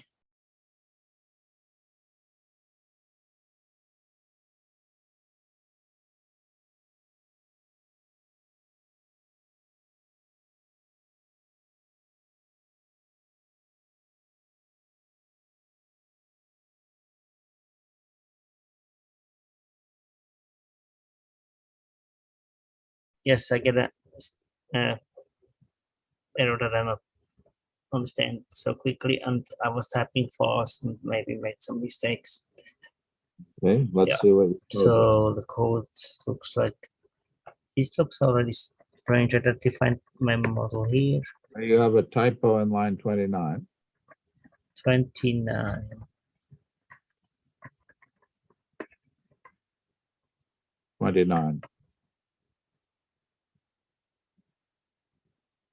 This one? Yes. Type. I see strongly it. encourage people to use the code snippets and not pre-type code. Look at line 29. Yes. Yeah. Right. Okay. Now let's see where else we might have. Okay. Give a name delta X and not the same number.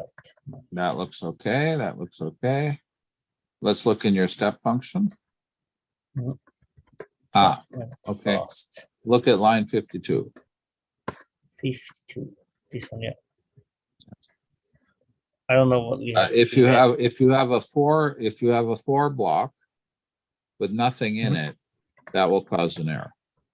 I see. Okay. So if you don't want to have anything in your for block, you have to Pass. type pass. Yes. Yeah. Yeah. Okay. I can let the print comment. That's it. Print is fine.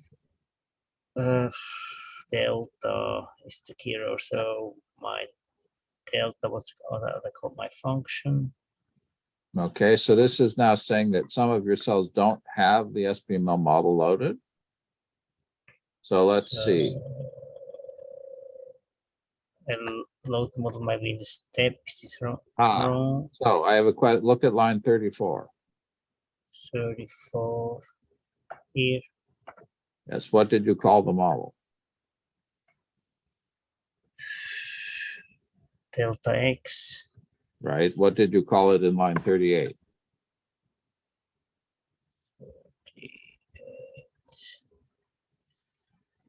Delta. Yeah. That I should maybe not call all everything delta. So That's okay, keeping it the same. No, keeping it the same is actually good practice in Python. is okay. Good. Save. And let's run in. Now it looks like something. Thank you very Okay, much. great. Anybody else? Okay. Everybody else get it? Anybody else have problems?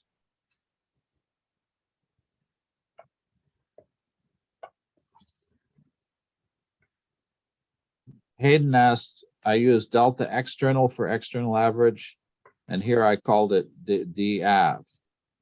Is this a different value? I just said to Elmer that it's good to be consistent and use the same name multiple times, and I didn't do it.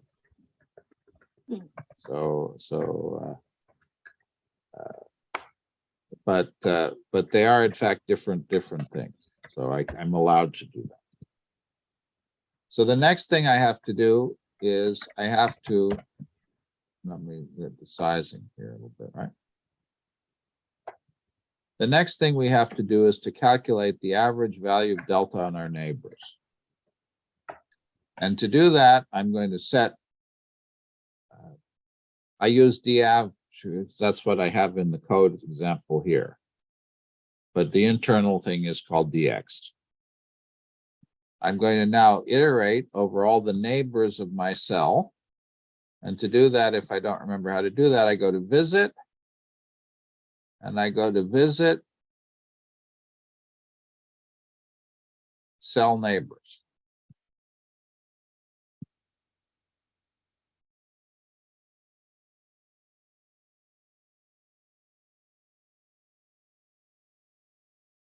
And now inside the if neighbor,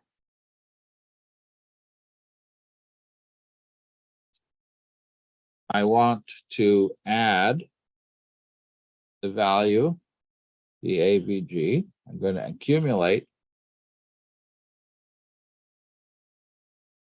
the value of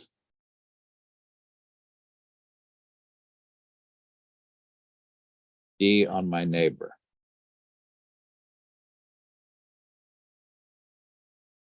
All right. So what is happening here? I go over each cell.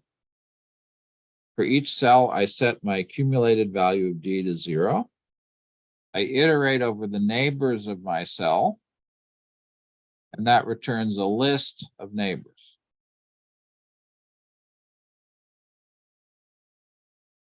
For each neighbor, I check if the neighbor is a cell and not medium. In this case, I filled the whole thing with cells, so it's not a problem, but potentially the neighbors might be something other than cells, and so I want to check that.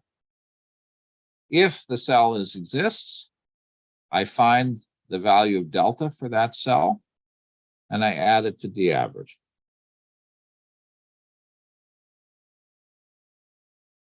And I have one more thing, which is that I don't necessarily know how many neighbors I have. And so if I want to be fancy, I can set the number of neighbors to 0. And then each time I find a neighbor, I can add 1 to count my number of neighbors.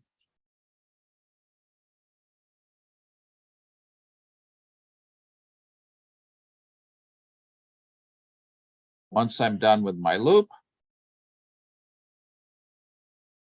I better check that I had some neighbors, because if I don't have any neighbors, I'm going to have a problem.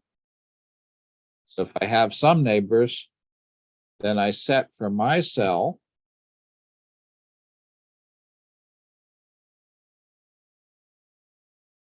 and here's where I did change the name. D external was what I called it in my model. D external is equal to D average divided by N. Why D external? I can look back up. I called it D external here. Okay.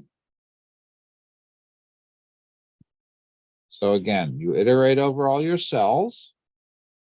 You set your counters to 0. You iterate over the neighbors. You check that the neighbor is a legitimate cell. If it is, you add the value of D to your running total. You add N, you add 1 to the number of neighbors.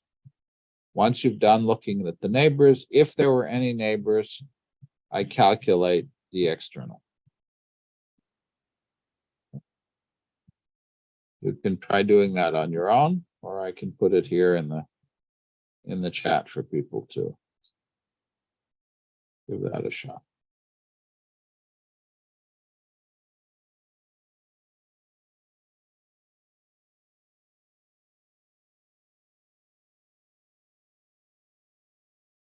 Give me a thumbs up when you get it to work, or if it doesn't work, come back and we'll try to do some debug.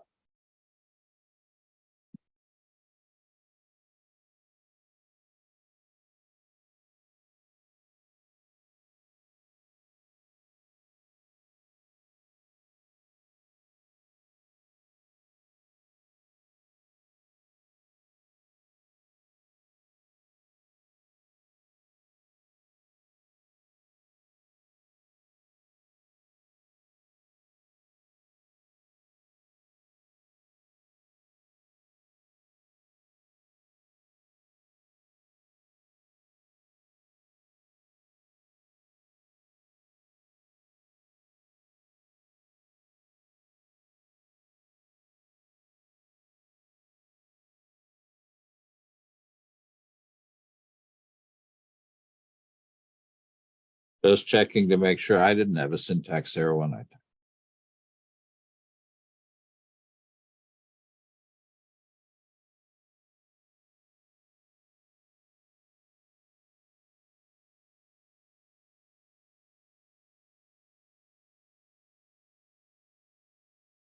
And that's actually the whole model. The only thing we have to do is we're going to have to do the usual thing which we did before, which is create the tracking fields for delta and notch and copy the values of D and N into a dictionary entry for our individual cells.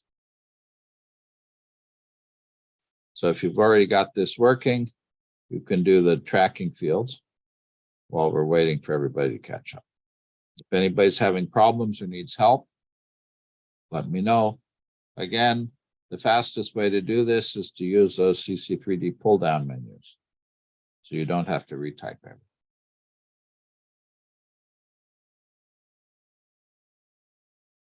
In this case, the defaults are good, so you don't have to worry so much about fixing.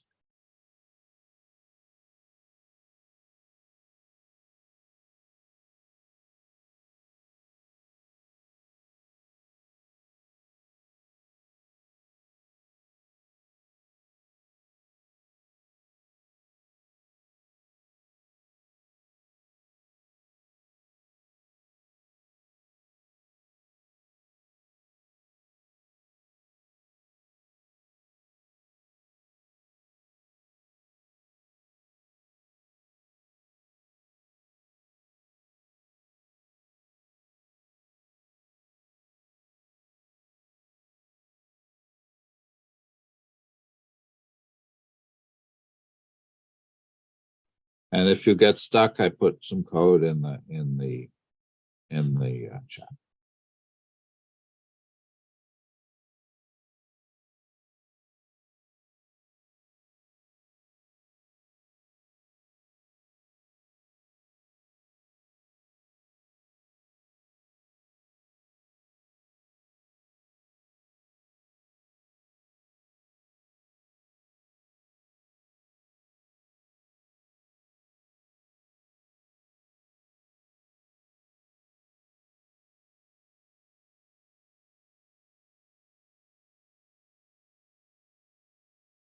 Okay, does everybody have this one working? We'll go to the next step.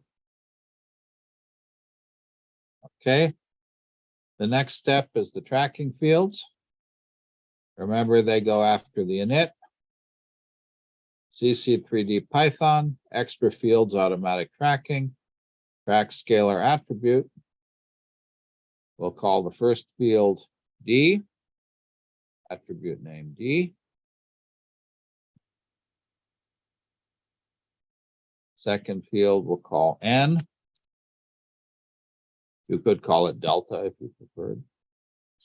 N, attribute name N.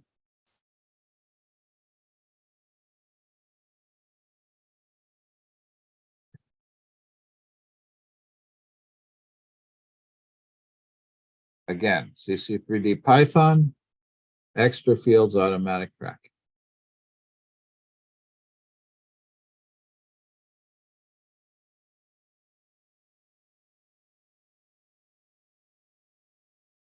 And down here in our cell iteration, we'll have to create the dictionary entries that correspond to that. So we'll come down here. We'll say cell.dict. Well, let's say we don't remember how to get the cell dictionary. We come to CC3D Python, cell attributes, access modify dictionary attribute.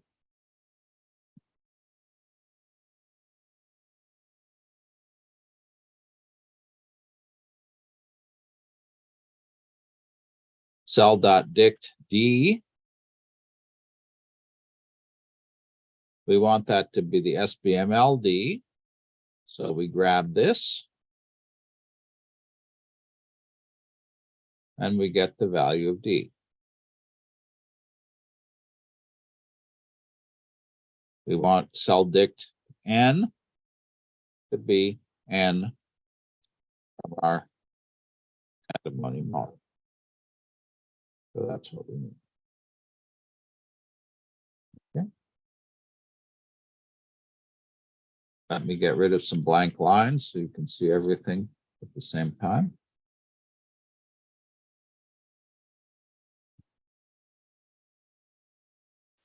If you get stuck, I'll put it in the chat. That creates your tracking fields. This copies the values from the SPML solver into the cell dictionary.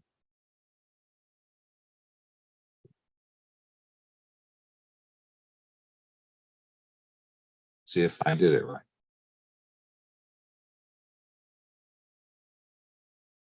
Works for Elmer.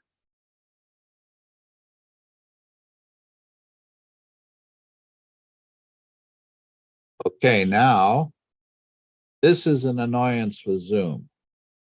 For some reason, when I'm sharing with Zoom, if I try to change my field, it doesn't display the option of changing the field name. So I have to move it to my desktop window, my laptop window. Then I can change the field identity and bring it back, which is a little bit inconvenient. I hope you'll put up with it. So here I've created the tracking field for D and for N, and now I'll let it run.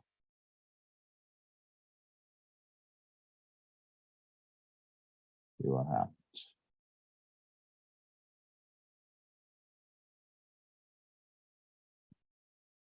Oh, there's an update error. That's interesting. Let's stop it, start it again.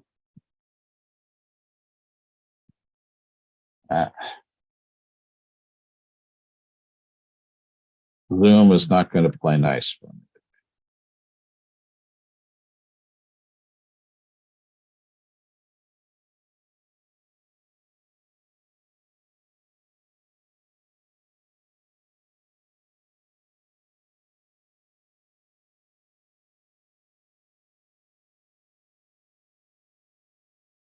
So this is what I get. Initial condition. Let's see what happens when I run it.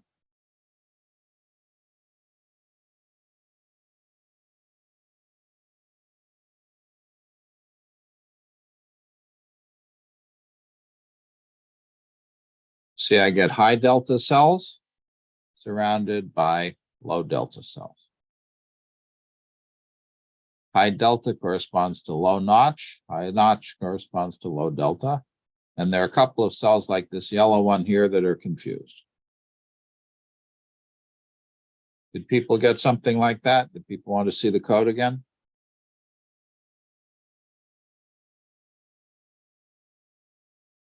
Ibrahim, question. Yeah, I don't know if this is a problem with the code or just something, but I have like, I don't know, I'm getting like a cluster of yellow cells as well. That's Maybe I can possible. show. Sure, let's take a look.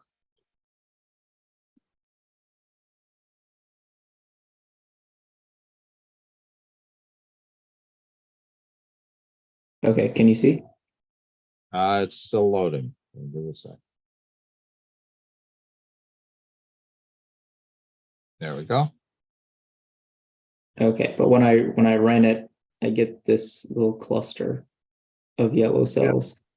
Yeah, that's That's possible. fine. That's possible. Stop it and start it again and see what happens.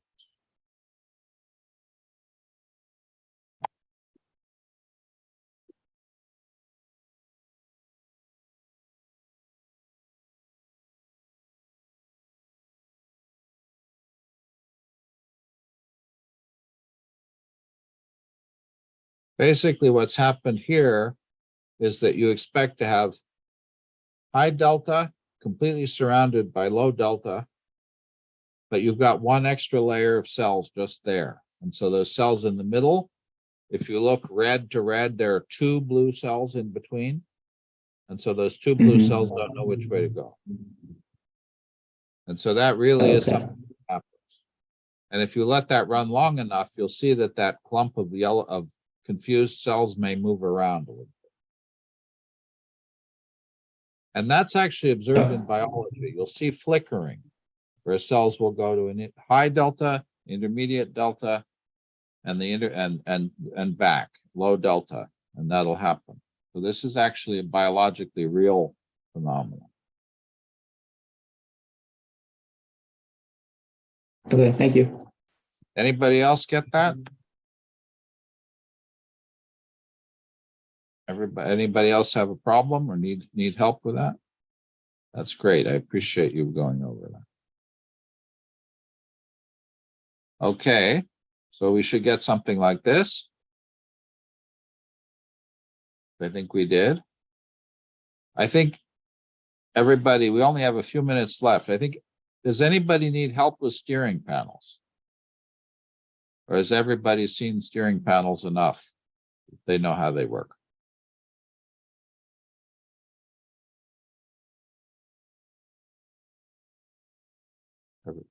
Elmer says it's okay. Does anybody need a review of steering panels? Because there's one last exercise I'd like to do, which is sort of fun, as the last thing to do with the delta notch.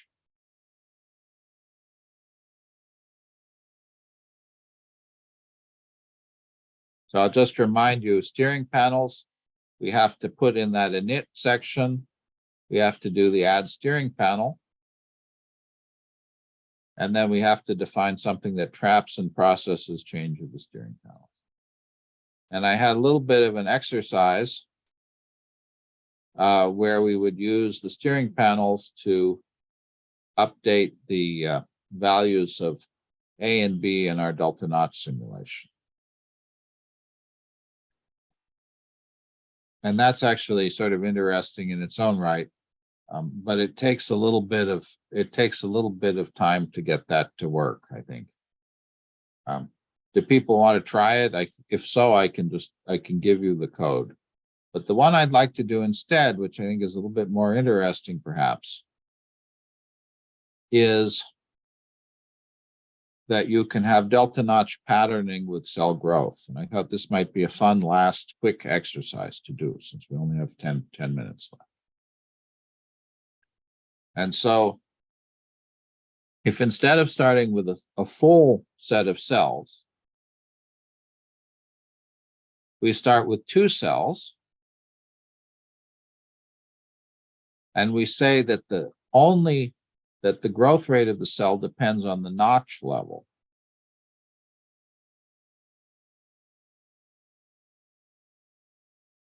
Then see what happens. Okay, is that clear? So what we want to do here is we want to first start out with only 2 cells. So we're going to make our initializer small instead of covering the whole lattice. So we have to go into our XML and change that. And then we're going to have our cells grow and divide.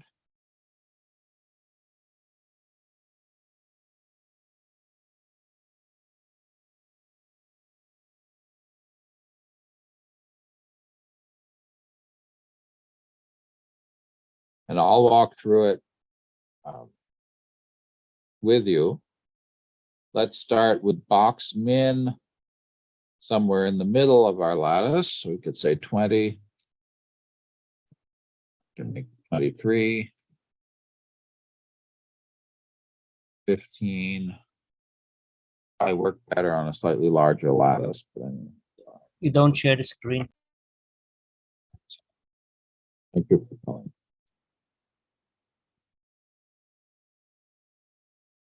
Because there's one confusion with another little zoom glitch, which is that if I've shared this, have you share the screen, and I want to come back, I cannot reshare the desktop immediately. I have to share the Zoom. I have to share the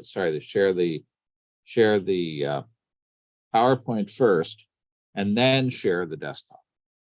I can't directly go to sharing the desktop. Oh well. So that's why I always go back to the PowerPoint, and then sometimes I forget to do the reshare to get the full screen. Okay. So we come into the XML, and I'm just going to change my initialization. So I'm only drawing a couple of cells instead of a lot.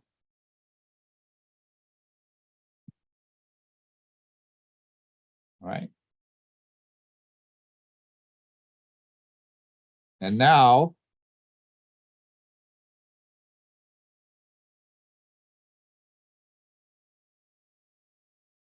I'm going to have to do something which I don't like to do too often, which is I'm going to have to add CC3D Python, add steppable, because I'm going to have cells divide. And so I'm going to call the steppable mitosis. And the steppable type will be mitosis.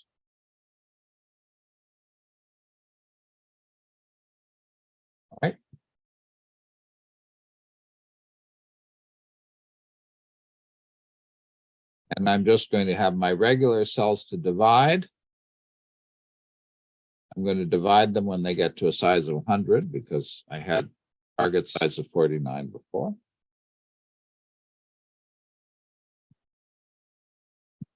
And I'm not going to change the cell type.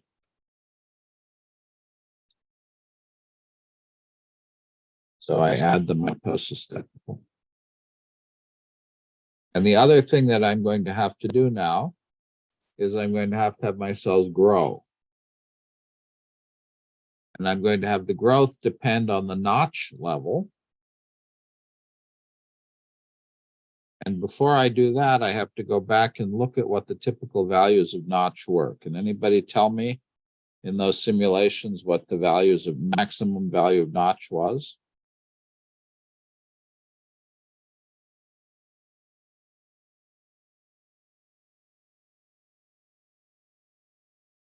Somebody?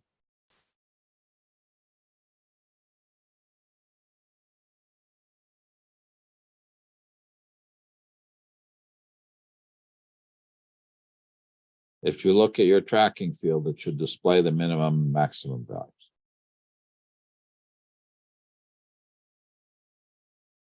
Elmer, did you get the value for the tracking for notch? I already closed my player, so I don't know this one. Well, let's just do it. Let's just do it anyway. We'll just guess that the values are between 0 and 1. I don't know if that's correct, but we'll see. So I'm going to say my cells are going to grow. And so I'm going to cell dot target volume plus equals some small rate, 0.01, say, times the value of notch. How's that? So now if my cell has high notch, it grows. If the cell has no notch, it doesn't grow. So is it clear what I did? First thing is I could start out with one cell, but I started out with 2 cells. I'm saying that the growth rate of the cell is proportional to its notch concentration. If the cell gets to a volume of 100, it divides. And I got rid of that annoying cell type change that's built into the mitosis step. And let me run that, see if it works. And if it works, I'll walk you through it again to make sure everybody gets it to work. This is a rather nice simulation. It's actually biologically pretty meaningful.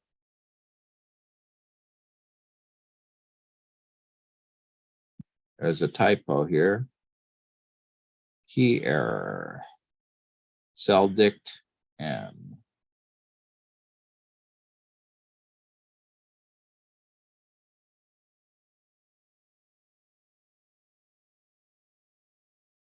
Cell dict N. Oh, I know why. Because I did not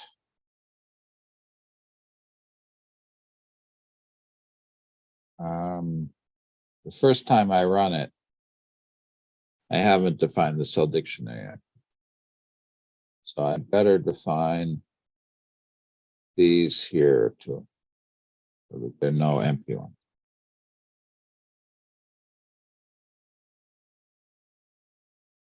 You see the problem the first time I call the growth, if I didn't update the cell, it didn't have a dictionary entry for DNA.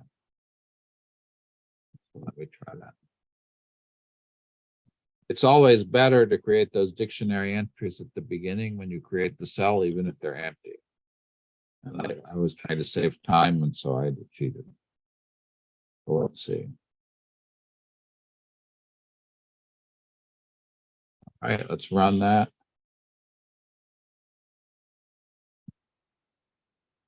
Yeah, I can't. Sorry about that. I have to change them. I can't change the display on that screen. So let me look at notch here.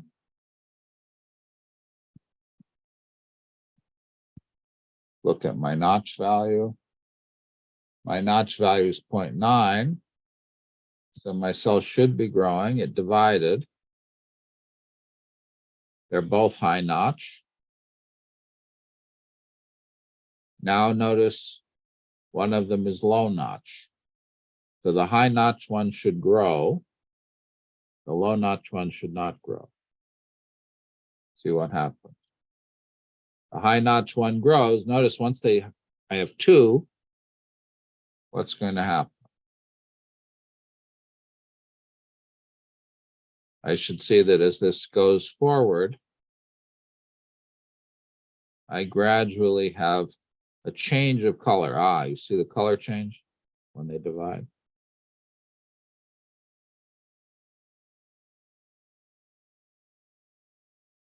I'm going to get my high delta cells surrounded by notch.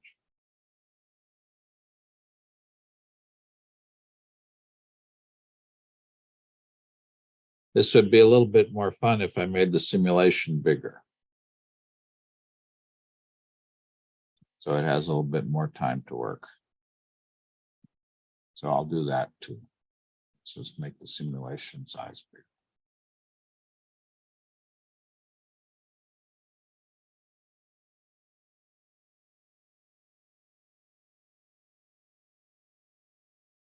So I'm going to let this run on the left, and then I'll give you the code that you can play with.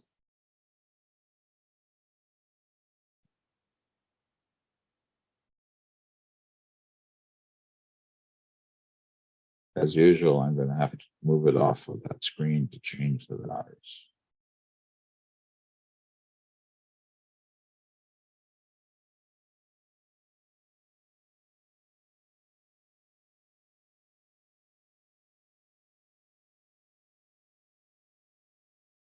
And then I'll let that run while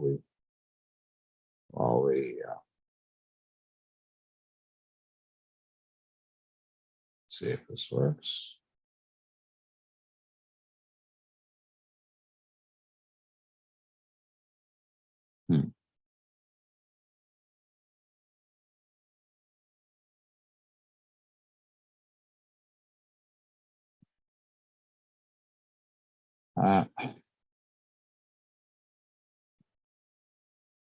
Zoom is not being helpful here. Try that again.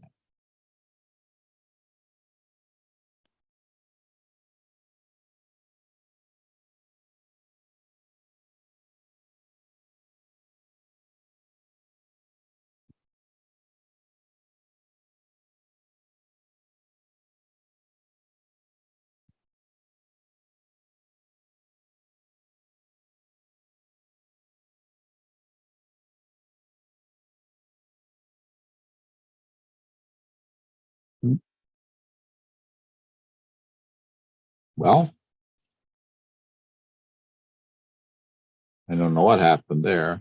Anybody have Juliana, do you have an idea? It looks like it's launching.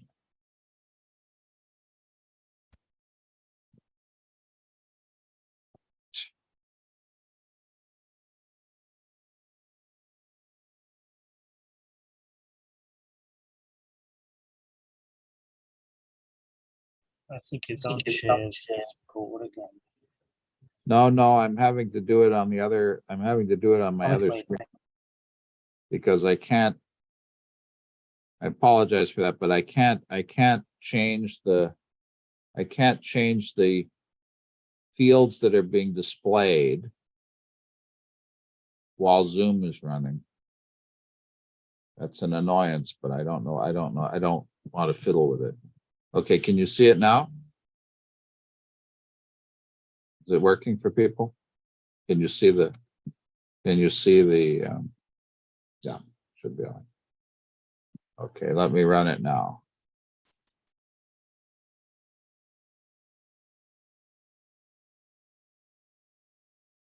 And I'll let that run while we walk through the code again.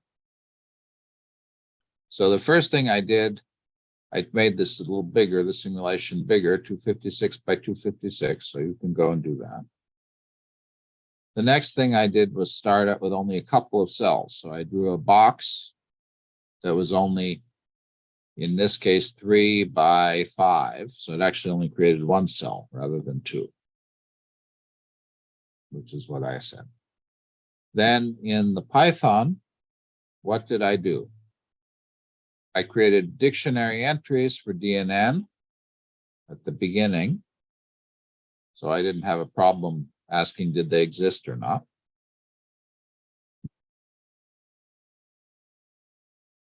These are running.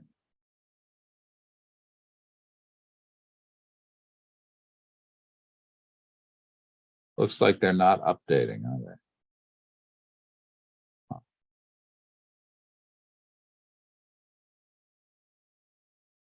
Yeah.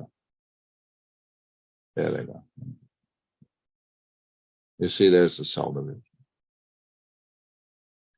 And then I added in my growth, in my steppable, an increase of cell target volume, and I made it 0.1 times the value of n, whatever it was. So if the n is small, the cells don't grow. If n is big, they grow at a rate of 0.1 pixels per mitochondria. Then I added, using CC3D Python, add steppable, I added the mitosis steppable. I changed the target volume to be 100 for division. And the only other thing I did was get rid of the cell type change at the end. Okay, why don't people try doing that? That'll be our last exercise for it.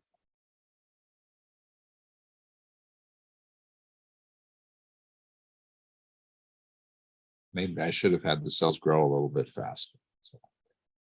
Sorry.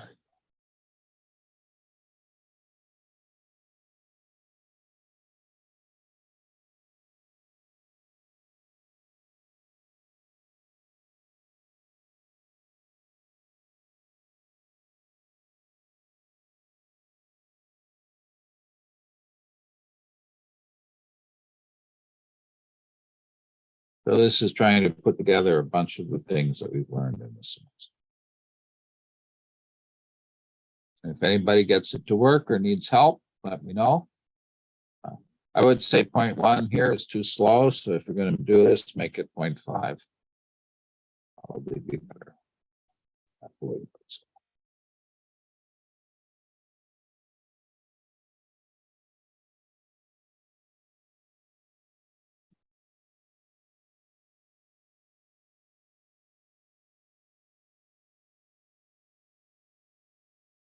Again, in the start function, make sure you've got your dictionary entries created here. In the step function, increase the target volume.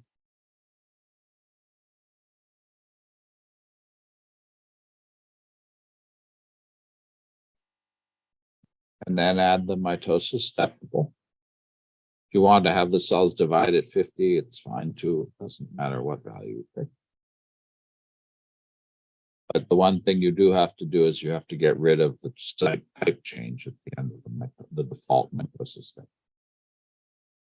All right, give that a shot.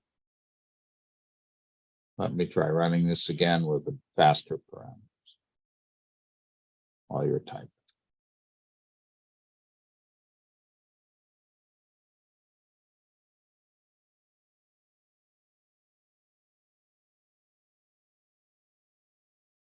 And this is actually something that happens biologically during normal development. In eye development, in wing development, in vascular development, this kind of combined growth and patterning is very typical. And so it's actually quite a universal phenomenon.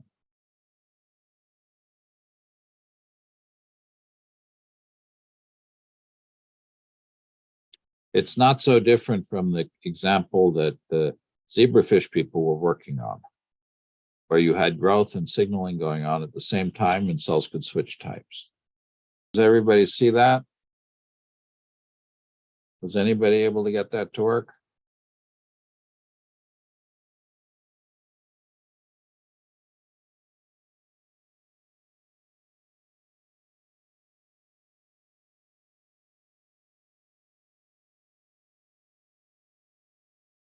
There we go. We had a type switch here.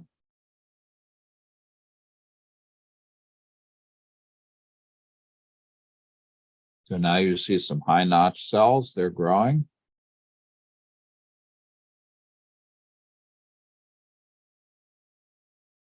They divided.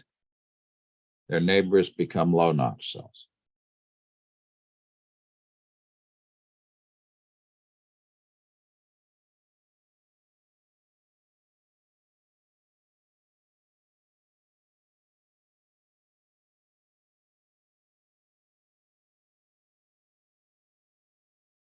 You see two high delta cells.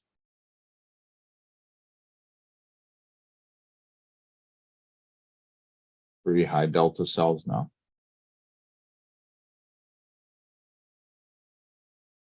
And you'll see the formation of this spotlight pattern.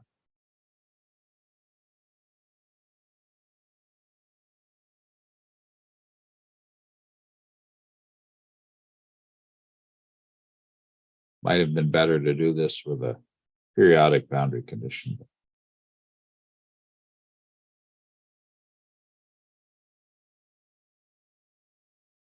You'll see the switching of the cell types.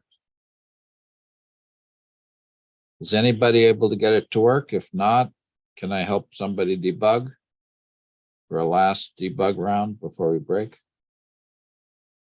I have it working for a long while already. It works? You want to show it Yeah. off? I can show it, yeah. Sure, great. Let's see.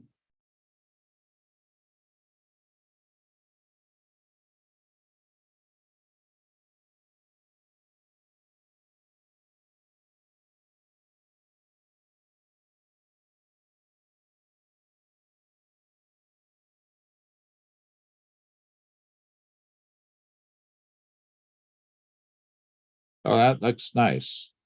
Ran much faster on your computer than on mine. Yes, so yeah, it's a Linux. But now we have crash again. No, I don't know. Sorry. Yeah, that's the problem. That's fine. That's good. I think actually we- when you add 3 windows from these graphic windows, then it's rather slow. And I first had only one open and then it runs quite fast. So these graphic windows need quite some time. But in this case, the cells are filled the whole lattice. So then funny things are happening because in reality, once the cells fill space, they sense each other and they don't divide anymore. So we didn't put in a contact inhibition. But you are seeing this nice patterning where you have high delta surrounded by notch, by low delta everywhere. And that pattern is maintained even as crazy things are happening in the tissue. Again, this is a very powerful mechanism in development. And if you're interested in fruit fly development, in zebrafish development, in human development, this is a core mechanism. Right. Does anybody else need help debugging, or were other people able to get it to work too?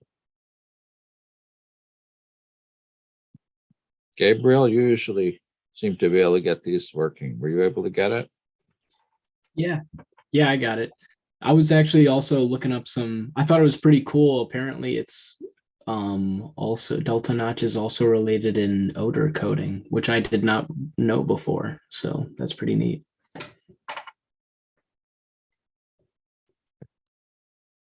Well, we're over time. I appreciate people's patience. And I did want to push a little bit to get us to this result because I wanted to show you how you can get from relatively simple components can build some rather sophisticated models pretty quickly. I realized that trying to get that all done in one afternoon is a lot. Let's see. Oh, see my pattern is now growing. It's beginning to look more like Elmer's, huh? Actually, I guess I'm not sharing it right for that, am I? Yeah, let me share it. Like that.